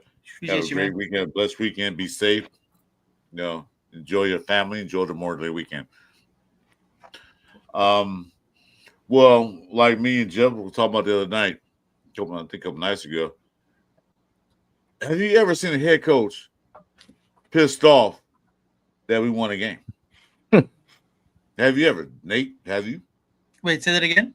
Have you ever seen a head coach pissed off that we won a game? Oh, yeah, no. Anybody? Because that was that Seattle game when Derek Carr changed the play to give to Josh Hader one of that 70-something yard touchdown run. You look at the sidelines, Josh McDermott was pissed off because they didn't run a play that he called. Yeah. Dude, we won a game. You should be happy we won the game in overtime against Seattle, which was a good team still. Yeah. You can hear him on the sideline saying, no. In the press conference, he looked kind of unhappy. How you feel about the game? Well, you know, we won the game. Dude, we were sorry. We didn't win any games. We won the game against a good team in the NFC, and you still pissed off because he didn't run a play he wanted to. So that's the thing about McDermott. If he don't do it my way, don't do it at all. And that's so ego too, because you know what I mean. Like if you know that, and you're absolutely right. That's my play. You're gonna call my play because my play is gonna work. It's 100% foolproof, but they're not. And then it's like when the defense reads, and then the quarterback. Because I mean, if my quarterback sees that this play isn't gonna work and he doesn't change it, I'm gonna look at him like he's an idiot, because I'm like, okay, you knew. So you can't blame me. I gave you a play, but I also gave you the back play to get out of that just in case. And if you didn't call that, then you didn't see it or you're just not smart, So I don't know. It's crazy. And like, I loved having, because that's what we seen the change in Derek and the McDaniels era. Because there'd be like 3 people on Devontae and he's still throwing it. If I see 3 people, somebody's wide the hell open, waving their arms like this. Hey, hey. You know what I'm saying? So that's what I did. It just did not feel right. That's why I told you, like that first year, I felt like he was. I think the first year, we lost those close games. It was like 6 or 7 close ass games. I feel like that team was very much, competing. But there was just certain things about that last year with him, just like that. It just didn't feel right. It felt funny. It felt like there was something, like he was literally trying to get us to that first round pick. You know what I mean? And it was crazy because we just went from where we were competing in every game. And like I said, we lost close games. But if those 6 or 7 games had to win a different way, we're a playoff team. You know what I'm saying? So that's all we need to do is learn to be in these games and just let somebody make a play. But we have to hang around in these games. We cannot let this get out of hand. And how you take a team that Gruden was building up to and went to the playoffs? The Gruden thing, blah blah. I'm gonna get into that. But how you take a team that went to the playoffs, turn around, and next year you guys stink to bed? That's exactly what he did. He took a playoff team and then turned to a team that can't sit the playoff. What, week 13 were eliminated. Yeah. You took that team to a playoff team to a nobody. And that's what the head coach, that one press conference we had was after we got humiliated by Chicago Bears with a D2 quarterback, first time starting. Yeah. Tyler Bagent. Yeah, Badger, what his name was? Yeah. Mhm. Tyson Bagent. And what does he come out and say? The team wasn't prepared. Damn it, dude, you're the head coach. That's your job. Exactly. You get For the team real. ready to play the game. You know, the players, the players are sitting and listen to you. What do we do, coach? Uh, um, um, and that's all he did. But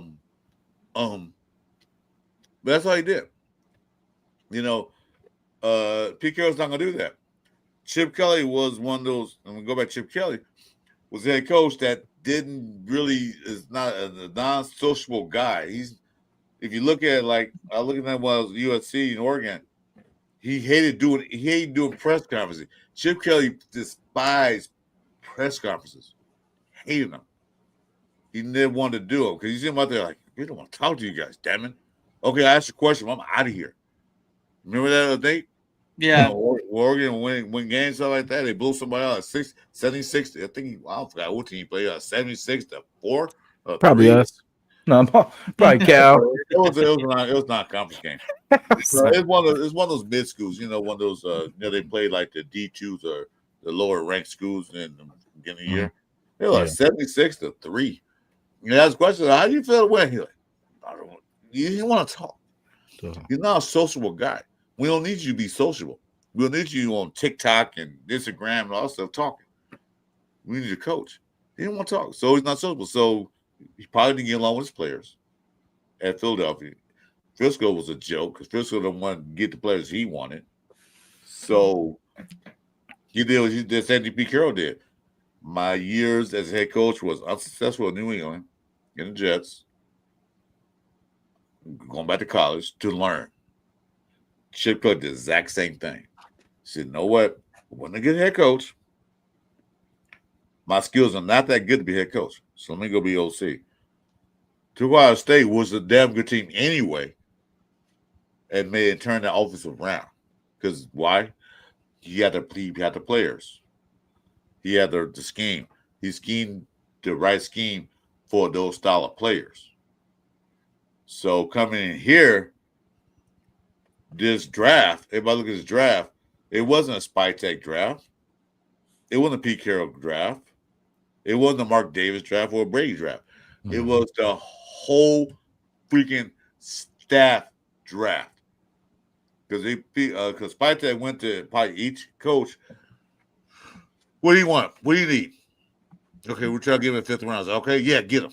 If he's there, we'll get him. Like last year, Telesco made all the decisions. AP had no say in the matter. None. So Chicago got a place he wanted. He said, I want speed, I want height, and players that can block and receivers that can block. Can you get that for me? Sure, we'll get that. Thornton, Betch. Those are Chip Kelly picks. Defense. Patrick Graham. What do you need?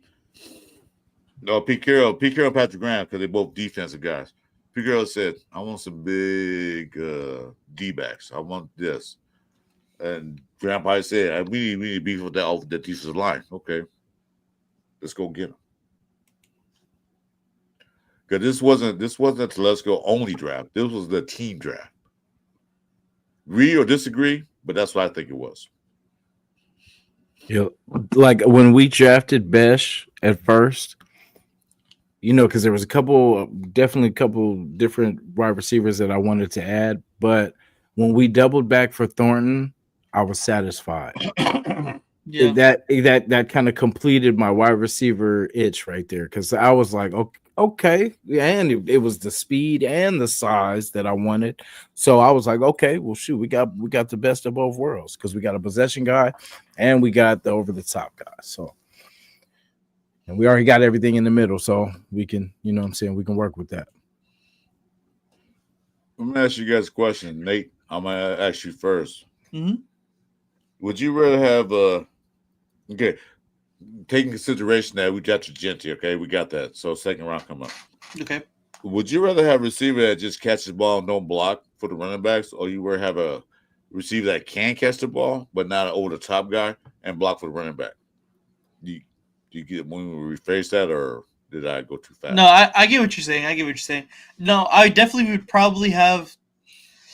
I would probably have someone that could block for sure, mainly because that's the identity that we're trying to construct with Pete Carroll and drafting Genty. Like that's already, if we already had drafted him, like we're trying to be able to run the ball. That's what we were trying to establish. So to if we don't have the option of getting a guy that can do both, we want to do something that will complement what we're trying to establish, and that's running the ball. So that I feel like I'd probably have to go with that. What say you, Jason? One of my favorite wide receivers that were like not the Randy Mosses or Jerry Rice's was Chris Carter. He used to play for the Vikings. Yes. Like, bro was just consistent. You know what I'm saying? Like, I remember his phrase was like, all he did was catch touchdowns. You know what I mean? And then like he had some pretty ass catches too. I have to say that too. And then, of course, when Moss came to that team, you know what I'm saying? It just, man, that helped him so much.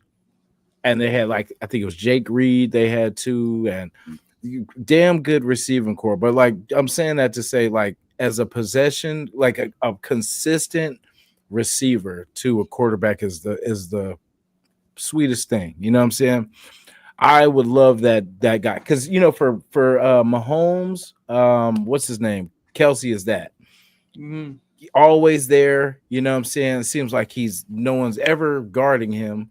You know what I mean? It just feels like he's always just wide open and then just ready to run.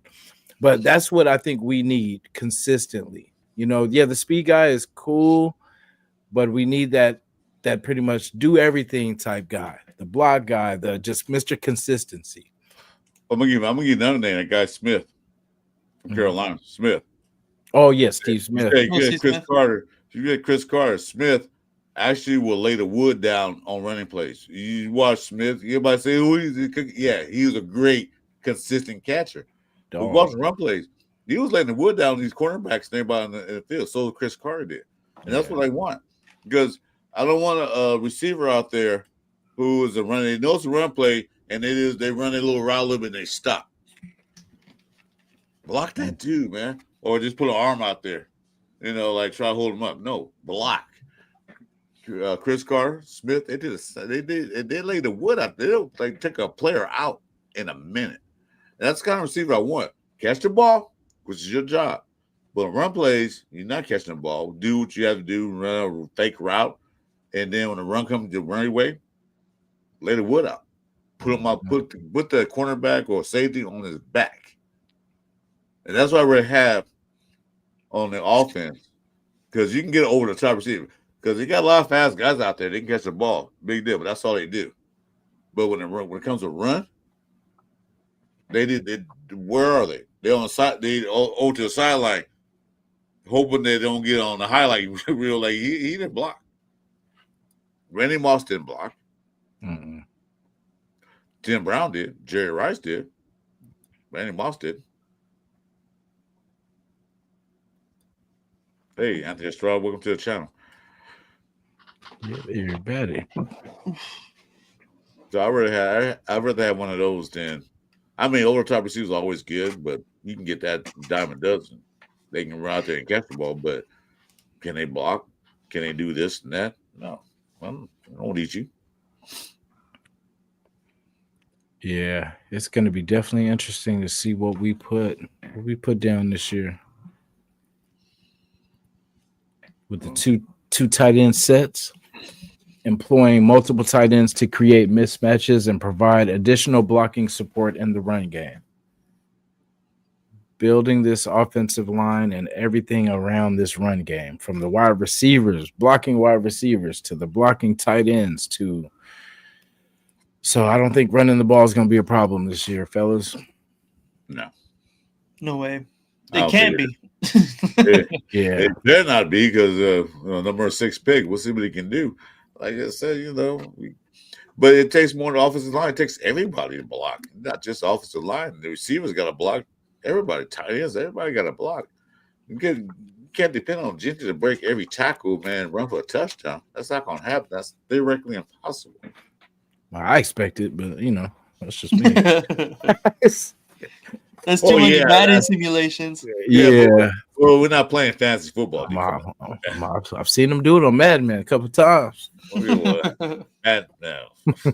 Hines. Oh yeah, Jake Long. Hines Ward too. I forgot to mention him. Yeah, Hines Ward is probably the best blocking side. Or bro, somebody said, I forgot who that was, but someone actually compared him to Hines Ward.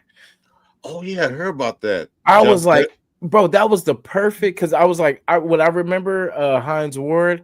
One, he was always smiling when he was like running and shit, like, but then he was always, that dude could block. Like he was nasty. Like for that smile, boy, if you see that dude coming at you, he gonna put you on the ground. But you talking about Josh Best compared? Yeah, somebody said that, and I was like, damn, that's a good ass. Because it's a really good comparison. Yeah, I forget about Hines Ward playing in Heinz Field. Yeah, Pittsburgh. Yeah, I didn't like Hines, but he was cool. Like he was a good player. I couldn't stand him. I was gonna say for some reason I didn't stand him either. I hate him because he always burned the fuck out of us. So I hate him. Yeah. But laying him out, he did. He had no problem. I think he enjoyed. I think he was a masochist. I think he enjoyed that. Because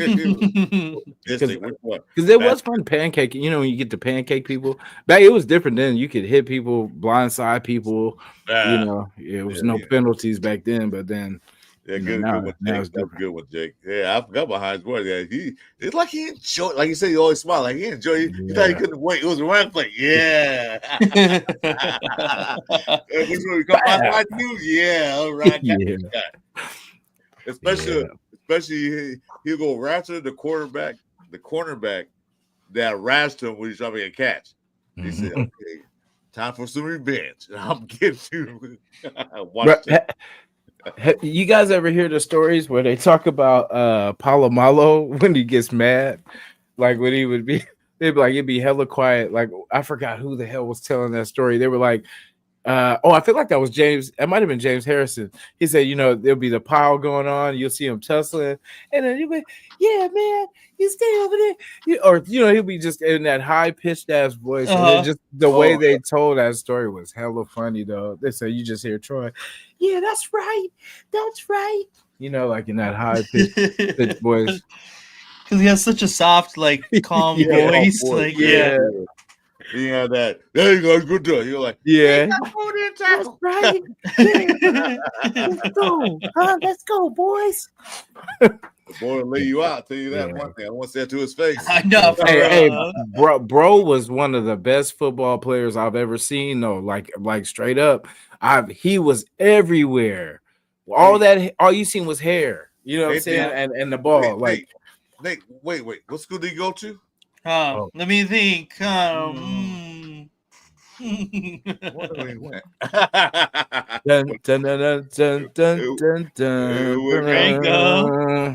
Went Cal Bears, but yeah. Yeah, he wasn't a Bear. He definitely wasn't a Bear, but go Bears. Yeah, I feel optimistic about this season because you guys remember. I think I was on Jeff. We was on Jeff was on that. I heard a story. I don't know if it's true or not. That the Raiders, after the debacle with the dude from Washington, what's his name? I don't care what his name is. What's his face? The offensive coordinator. Cliff Kissinger. Cliff. That debacle. Yeah, Cliff. They try to call Chip Kelly because he just got to go on stage. They try to call him. Yeah, you saw the caller ID. It said Las Vegas Raiders calling him. He went like, shit. Put the phone down. Oh my God! So I'm not going there because at that time we was like dysfunctional. Jeez, extremely, man. But then he saw like he got what he wanted. He got his chip for college. He got his ring for college. Then he saw Pete Carroll going there. He saw the organization totally flip flop. Now. I'm gonna got say his this. Check too. Can't forget about that. Got his check. Oh yeah, guys, he got paid too on top of that. But they're gonna pay him too. No, Tusco's there. No, they won't pay him. No. But you gotta think about this: that somebody gonna hate me in this chat. I don't care. But since Tom Brady took over football operations as an owner, things started changing. We started getting players in here. We start getting the right coaches in. Because Patrick Graham was going to lead because they all Patrick Graham while Tusk was there an extension. Patrick Graham said, no. Pete Carroll gets there and said, I need you to stay. Okay, I'll sign 2 years. Because every coordinator in the NFL, I don't care what you believe in, wants to be a head coach eventually in their career. Mm-hmm. This is the best opportunity for Patrick Graham to get that head coach job. His defense played like awesome. This is the best opportunity for Chip Kelly to become head coach because the offense was awesome. But last year, no. You think Getz to get head coach job in the NFL? No. So they saw Pete Carroll's coming in. They saw Brady's taking over. This is the best chance. Like, yeah, if I do my job right and we score points or we stop defense, we stop offensive scoring points, then next year or a couple years, my chance might be great to get a head coaching job. That's why Chip Kelly took the job. Plus the money doesn't hurt either. Yeah. And you get to look good doing it too. You know what I'm saying? Right. Exactly. Yeah. Exactly. You want that on your resume. You don't want your resume going for a job. Say, hey, I want a job here. Oh yeah, what's the resume? Say you got fired. You got 8 jobs. You got fired for 10. Wait. You had 8 jobs, but you got fired from 10. So that'll look good on your resume. You know what I'm saying? So yeah. You got to make sure your resume look good when you go in there. Yeah, I'm feeling like if we start off 2-0, we making the playoffs, guaranteed. Like how we start this season, I feel is how we, because like I keep going back to that 2021 season, man. Like just how we started, because we're not a good catch up team. We're not a good. Oh damn, we're playing from behind. We're a better just keep winning type team. We have to just win early, keep winning, never take our foot off the gas, man, because we have to start off because we cannot be chasing KC. We cannot be chasing the Chargers. You know what I mean? Like, if anything, we got to eliminate the Broncos and the Chargers even from conversation. Let it just be us and KC in this division. Or if KC's not with it, then if it's us and the Chargers, whoever's going to take the lead in this division. Because I feel like this is really the decline of the Chiefs. Like the Chiefs, like how bad they wanted that three-peat last year. I mean, you can't want anything more than that. So if you can't get that done, it's over. It's over. Because I mean the teams are getting better in the division too. The Donkeys are trying to get better, poor things. The Chargers are, trying to do better. But we are definitely trying to do better. So, like I said, like their Chiefs got to dominate for a while, and now we've caught up. We're here because you see how we play them. We play them pretty damn good. So now we just have to learn how to finish and beat them. And go with the top. We be right there, but then just can't get over that hump. But I think this year probably will, more than likely. But I think what you're saying to this is that we got to force teams to beat us. We got to make teams come here and beat us, not us trying to win. Like I said, trying to win. We got to force teams when we play these teams, they got to beat us. That's a philosophy we lost a long time ago. Make the teams beat us. Like, I hope we get down the field and get a field goal. I hope we get in the red zone. None of that bullshit. We're in the red zone. We get a touchdown. Point blank. Mm-hmm. Force the teams to beat us. Yeah. Fast start, no turnovers. Getting it done. Yeah. What's up, Roshat? Welcome back. Where'd you go? I didn't know you were gone. Rochelle was on hit last night, dude. Last night, huh, Nate? Oh yeah, this morning too. Oh yeah, he was on this morning. I saw that. Yeah, Rochelle was on hit last night, man. He's the one. I don't want to say it. I'm not gonna say it here. I'm gonna leave it alone. So, we are doing a pull up again tonight. Jason, hope you join us. Me and Jeff. Definitely will. It was so fun last night because I got to take a nap because I know how long these shows last because I was crazy last night. But we're going to do a pull-up. Everybody come in there. Talk about what you want to talk about. You want to talk about football, the sorry ass Angels or the great ass Dodgers. Damn, that's crazy. Hey, LV, I was just gonna say when you said that earlier, I was like, damn, seems like a cool person too. You know what I mean? Like, no, because I'm a A's, and if we had any rival, I would definitely say it'd probably be the Angels. Definitely. Yeah, You definitely. know what I mean? Like, Yeah. is it for you guys too? Are we even Yeah, good enough like to in the be able- division. Yeah, in the division for sure. Because like Yeah. I know like the Angels always felt like they were opening in Oakland. Like every single year, they felt like they were opening in Oakland, and we could just never get a good start. Especially with those teams with like fucking with the Mats, with the two Mats, and like, dude, we just could not fucking So, get a good start. so you guys, your guys' October run is basically to fight to not stay in last place, right? You know, for the we're guaranteed. Now we're guaranteed there pretty much every season. You know, I'm just joking, man. The Angels are a better team, though. I'm surprised they don't, like they're not more successful, but because every time we play them, it's always a good, you know what I mean? they give us a run for the money, but facts. It's ownership. Here go a tidbit. Here goes some facts. The last time the Angels won a World Series, Arnold Schwarzenegger was the governor of California. Maybe he beat Barry Bonds. I remember, they beat Barry Bonds in that damn World Series. Yeah. So well, congrats to you, LV, of course. But I was gonna say that was a bitter time for the Bay, though, in that one. But hey, well, I can name some things that happened, but I'm not gonna do that. I like you guys, man. I don't want to. You kick me off the channel and then they unsubscribe to me and all that stuff. So I'm not gonna take it. Right. Wait a minute. I had 180 membership. Now I got 179. Nate, come on. And it's me too. No, that could be you. Because someone said, bleep, drop. Yeah, that Raider blood runs deep. So you know what I mean. Okay. Here's the part of the show I hate. I'm gonna say this. But everybody do it. Record. Position, not the record of whole for the Raiders, but what we do in AFC West. What did we do with Denver, the Donkeys, the Queefs, and the Chokers? Where's our record against those guys? I'm gonna say we're gonna go 2-0 against the Donkeys. 1-1 against the Chiefs, and I'm gonna say 1-1 against the Chargers.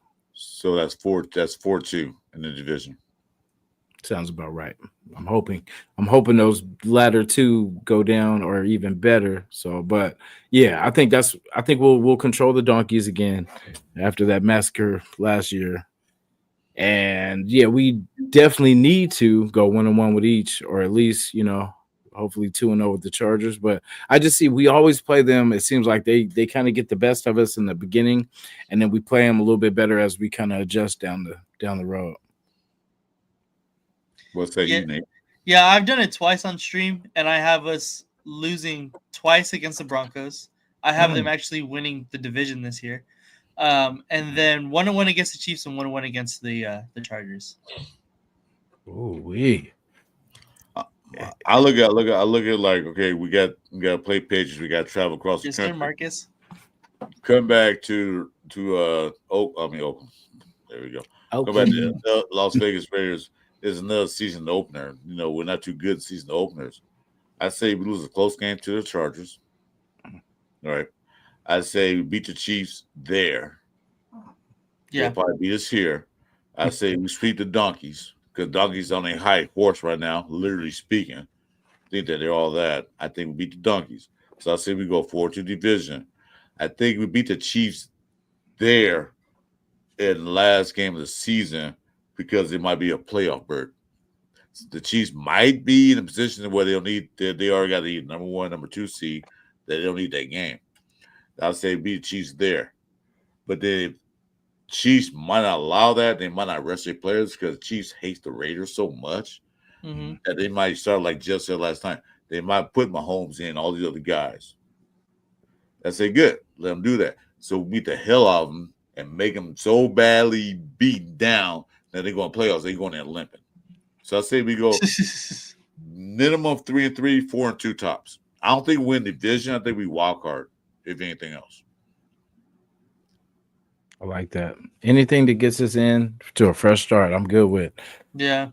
I'm gonna stop praying for Mahomes' injury downfall too each year. I'm just gonna let it play out because even when he gets hurt, it seems like he still plays. So I'm just gonna, I don't want anybody to get hurt in the game. I want you guys to play your best players and they're fully healthy because that gauges us. Well, the reason why we lost because we have Mahomes. I don't want to hear the excuses. I want to beat the hell out of Mahomes in Kansas City while he's playing at his best. That makes it like, well, we beat you guys with your full strength. So all my wrestling fans, I'm a money in the bank type person.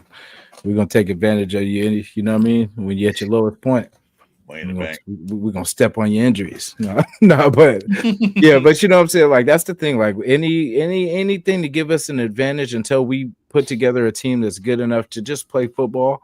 You know what I mean? Like because that's how it's been. We've had to go into these games like especially the games like Baltimore. You know, those games that we're not supposed to win and stuff like that. And we pull out those victories. That's what we need. And we need to channel that energy every game and not lose to the Panthers the next week.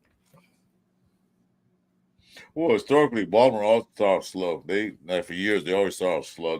You look at Baltimore, they're regular in the beginning of the season 1-3. Then all of a sudden, in the playoffs, they win the division. They always start slow. And plus, they got a new team, they got a new running back and all that stuff. We got lucky. We got lucky in that game. And then we had AP had them all pumped. Yeah, we can beat anybody. Oh, Carolina? Yeah, we'll beat them the worst team in the NFL. After 2 games. Okay. They come in like treat us like we're high school players. Because they heard all the social media shit that AP was saying. So, any given Sunday, I know everybody's seen that movie. On any given Sunday, you never know. That's right. Shout out to Jamie Foxx, man. Willie Beeman. And you guys have any last words for the show? No, I appreciate you guys having me on. Honestly, I'm glad you told me and I was available. So you definitely got to do it again. This is dope. Yeah, definitely so. Definitely. Always welcome, Nate. What's your upcoming thing? What are you doing next? Yeah, I mean, we'll probably possibly hop on later with you guys. I'm not sure what my schedule's looking like later. And then I know we got probably something going on tomorrow as well. I know everybody was kind of planning that. On Wednesdays I do the Raider Connection. That's with Leo and Jeff and with Jay. And then me and Jeff got a Thursday show. That's the Raider Connection or the Raiders Coast to Coast on Thursday. And then throughout the week, I try to just go on. I normally just play some games. So if you guys are into any kind of gaming stuff, like just follow me, and then most likely I'll be on. So yeah. Cool. Awesome means. Yeah. I apologize, to Raider Nation too. I've had some horrible Madden games lately. When I play, I try to play random teams just to stay fresh too, but it seems like the Raiders make you really work, man. Like it really does. No excuses, but it really makes you work. Like every play matters. But I am gonna lock in. Look at their rankings. Look at the Raiders ranking. I'm mad. Look at their rankings. They're way below 0. Bro, I had this dude.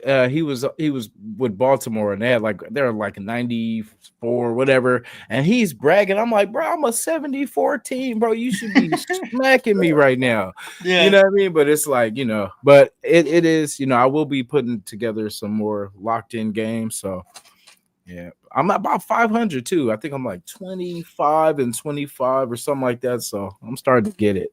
Yeah. But Jeff, what time you starting the show tonight? I think you said 6 p.m. Pacific. Yeah. We're gonna do another show. Yeah, 6. Yeah. So we're gonna start a show. Jason, please come in there. Hopefully, it's not like it was. Well, that's not as fun. I'm gonna lie, it was great. Thank you, Rorschach, for that. It was fun. But yeah, we're doing a show tonight. Next week, me and Jeff gonna start our Saturday night podcast history lessons. Yeah, the histories. that's all right. I know how crash parties, dude. Shut up. We're gonna start up last call podcast again next week with the history of the Raiders. Next, and then Friday we'll probably do a pull up. I just sometimes I just pop in and do show. I wake up at 10 o'clock in the morning and I'm doing the show. So that's all I got. No plans. No plans. Yeah, so you guys gave me an idea while we were talking. We were talking about how Getsy used to come up with his schemes. You know what I mean? So for the next show, I'm gonna have a little something basically of how to stop the Raiders. You know what I mean? Like, and yeah, I know LV, I know Chris, you'll know them. You know what I mean? But we're gonna figure out how teams would try to stop the Raiders if there was a pretty much a recipe like that available. I just want to see what it says. Like, hey, I play the Raiders tomorrow. What should I? You know what I mean? I'm curious just to see what that breakdown would look like. So yeah, that'd be interesting. I'm gonna look that up and I will break that down next week too. Fuck you, Jeff. I sit in my whirlpool bath and play Warship. It's a whirlpool bath with the bubbles. Shut the fuck up. Yeah, the bathtub does sound so sad and depressing.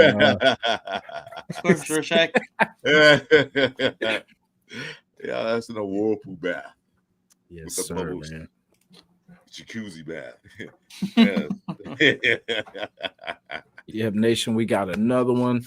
Appreciate you guys, for coming, for being here, showing love. I mean, the comments were off the hook today. Wow. Appreciate you guys. And we will be back tonight. We're gonna recharge, revamp, renew, and reuse. I don't know about the reuse, but we're gonna renew. Yeah, Jeff got to take his Vegemite nap tonight. Yeah, for real. You gotta do a lot of farting, man. So he can't get on the show without farting. So you got to do that. Mr. Rocket Man. Yeah. All right. Nice. The battleship. I haven't seen the battleship stream in a minute though. It was on yesterday. It was on playing yesterday. Yeah, usually it's early. I slept. I was on crash mode yesterday. Yeah. We played yesterday. The Warship game. It was pretty fun. Hell yeah. Next time I'm dropping late. Hi, Raider Pete. Thanks, Raider Pete, for dropping in anyway. Late or not, doesn't matter as long as you're here. Definitely a great one to rewatch if you guys just tuned in. Definitely, you know what I mean? And we will be back later. So there will be more. Wait, there's more. Wait. He said I went to lay down, but one dog is on my side of the bed, and the other is on the couch on my blanket. Probably didn't want you stinking up with that Vegemite fart. So yeah, right. Like, yo, you not laying here? He said, "So here I am, Jeff. Always a pleasure, and I can't. We'll see you tonight, definitely. And then Jeff, we'll have you on too. You're always welcome to these morning shows too. Always. I'll talk it over with Chris. I'll see what Chris says. We'll get you on here though. No, but yeah, you're always welcome. You know what I'm saying? Like LV, thank you for coming, Chris. Of course. Jeff's all right. Jeff's all right to come in as long as you don't say anything. He just has his picture up there. That's fine. He wants you on mute the whole time. Yeah, he don't say nothing. Yeah, appreciate it. I'm about to go grab food, recharge, and then. Oh yeah. Well, by the way, Nate, I do have your DoorDash account, so I'm watching you order Chinese food. That's it. Okay. He said you gotta add a stop, just like Uber. You gotta add a stop, and that's to come to him too. Right? I'm gonna go to DoorDash account to all the Chinese food restaurants around you, so make sure you don't get any. No orange chicken, no beef broccoli, none of that stuff. That beef broccoli sound kind of good.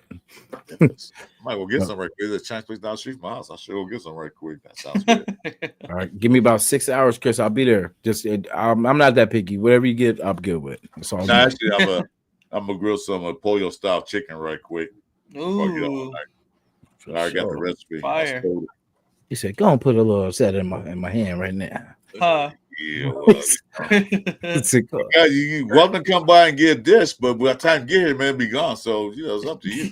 That's almost guaranteed. 6 hours later, that thing might be gone. Well, Nate's closer than you are, so still by the time you get to the LA, it'll still be gone. 5 to 10, all that stuff. See, I'll be there, Chris, in 4 days.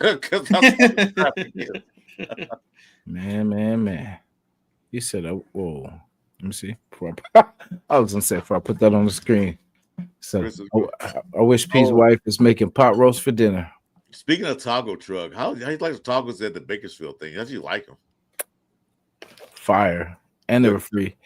No, I was gonna say I had the free ones. The free ones. Yeah, at the latter part, which were very filling.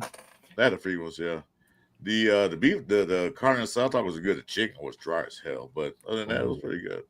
Yeah, my girlfriend didn't like them. My girlfriend, she didn't like the tortillas. That's what it was. Yeah, the tortillas. She didn't like the tortilla. Right. But the meat was good. I thought the meat was good. And then I had we got the nacho cheese covered hot Cheetos. Mm.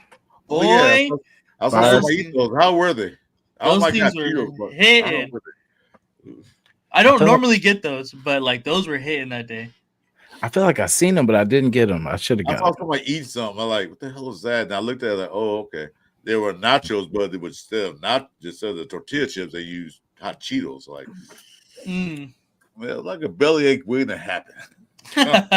Man, yeah, that looked like one of the ones you're gonna pay for later. Oh yeah, definitely. Yeah, not later, but sooner than later. Sooner than later, for sure, man. It was a great event, man. And I enjoyed meeting both of you guys, dude. I'm definitely gonna do it again next year. Now I know what to expect. Yeah, I'll be ready more now because I was kind of like I didn't know what's gonna happen.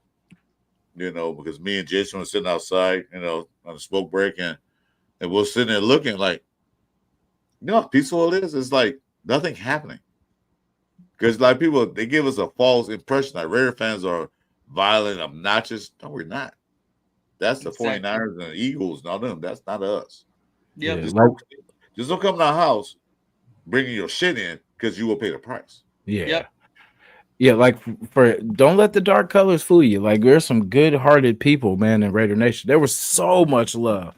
Like that's the only word I can say is love, because like that's all it was. Nobody gave no dirty looks that I've seen. Nah, but you know what I'm saying? Like it was like everybody was showing love and welcome, like hey, introducing themselves. You know what I'm saying? It was definitely a good time. Please, Nation, if you ever get the opportunity to go out there, it's definitely worth it. I mean, there's so much. Just bring your cash, because it's a lot of good merch, and you will definitely leave with a lot more good stuff than you came with. So you know what I mean?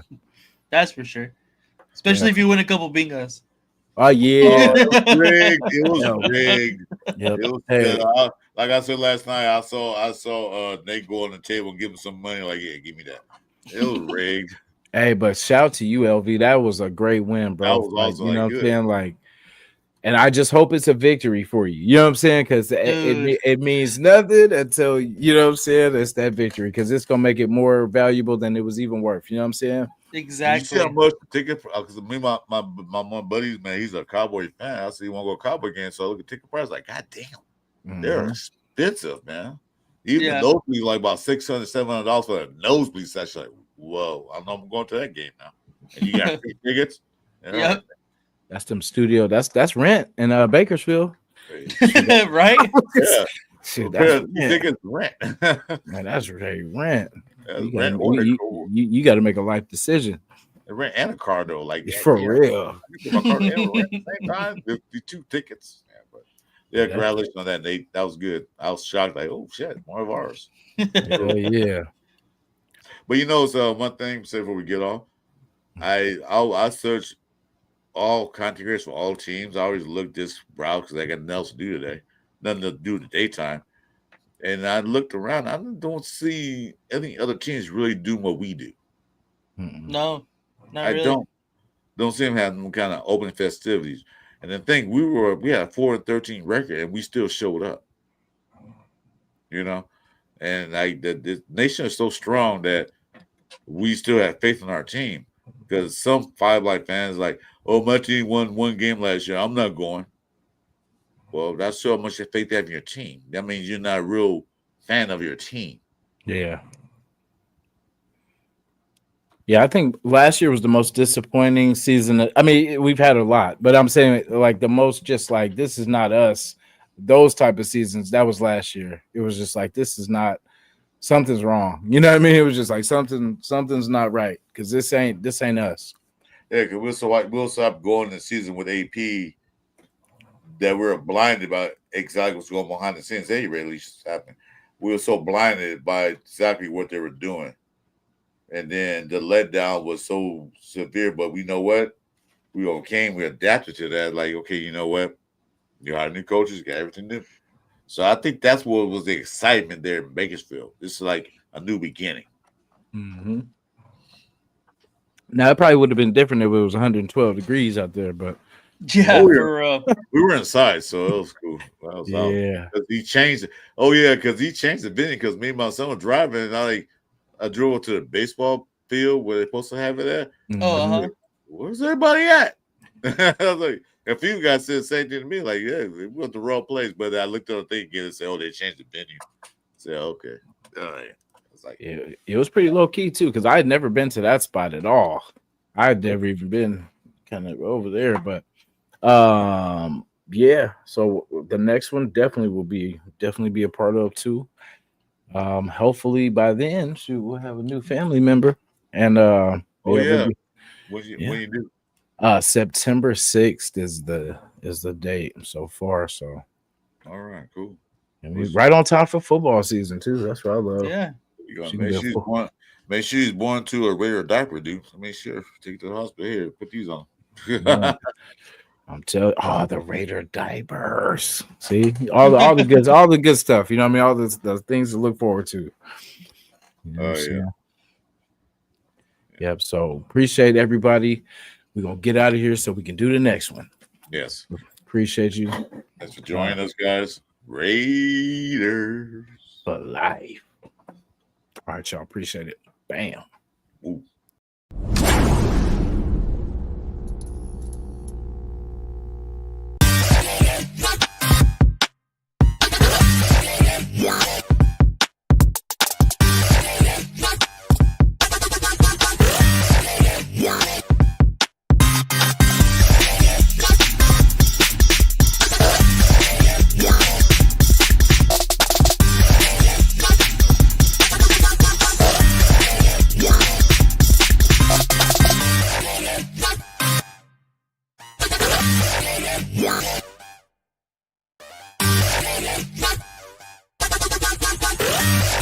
Yeah.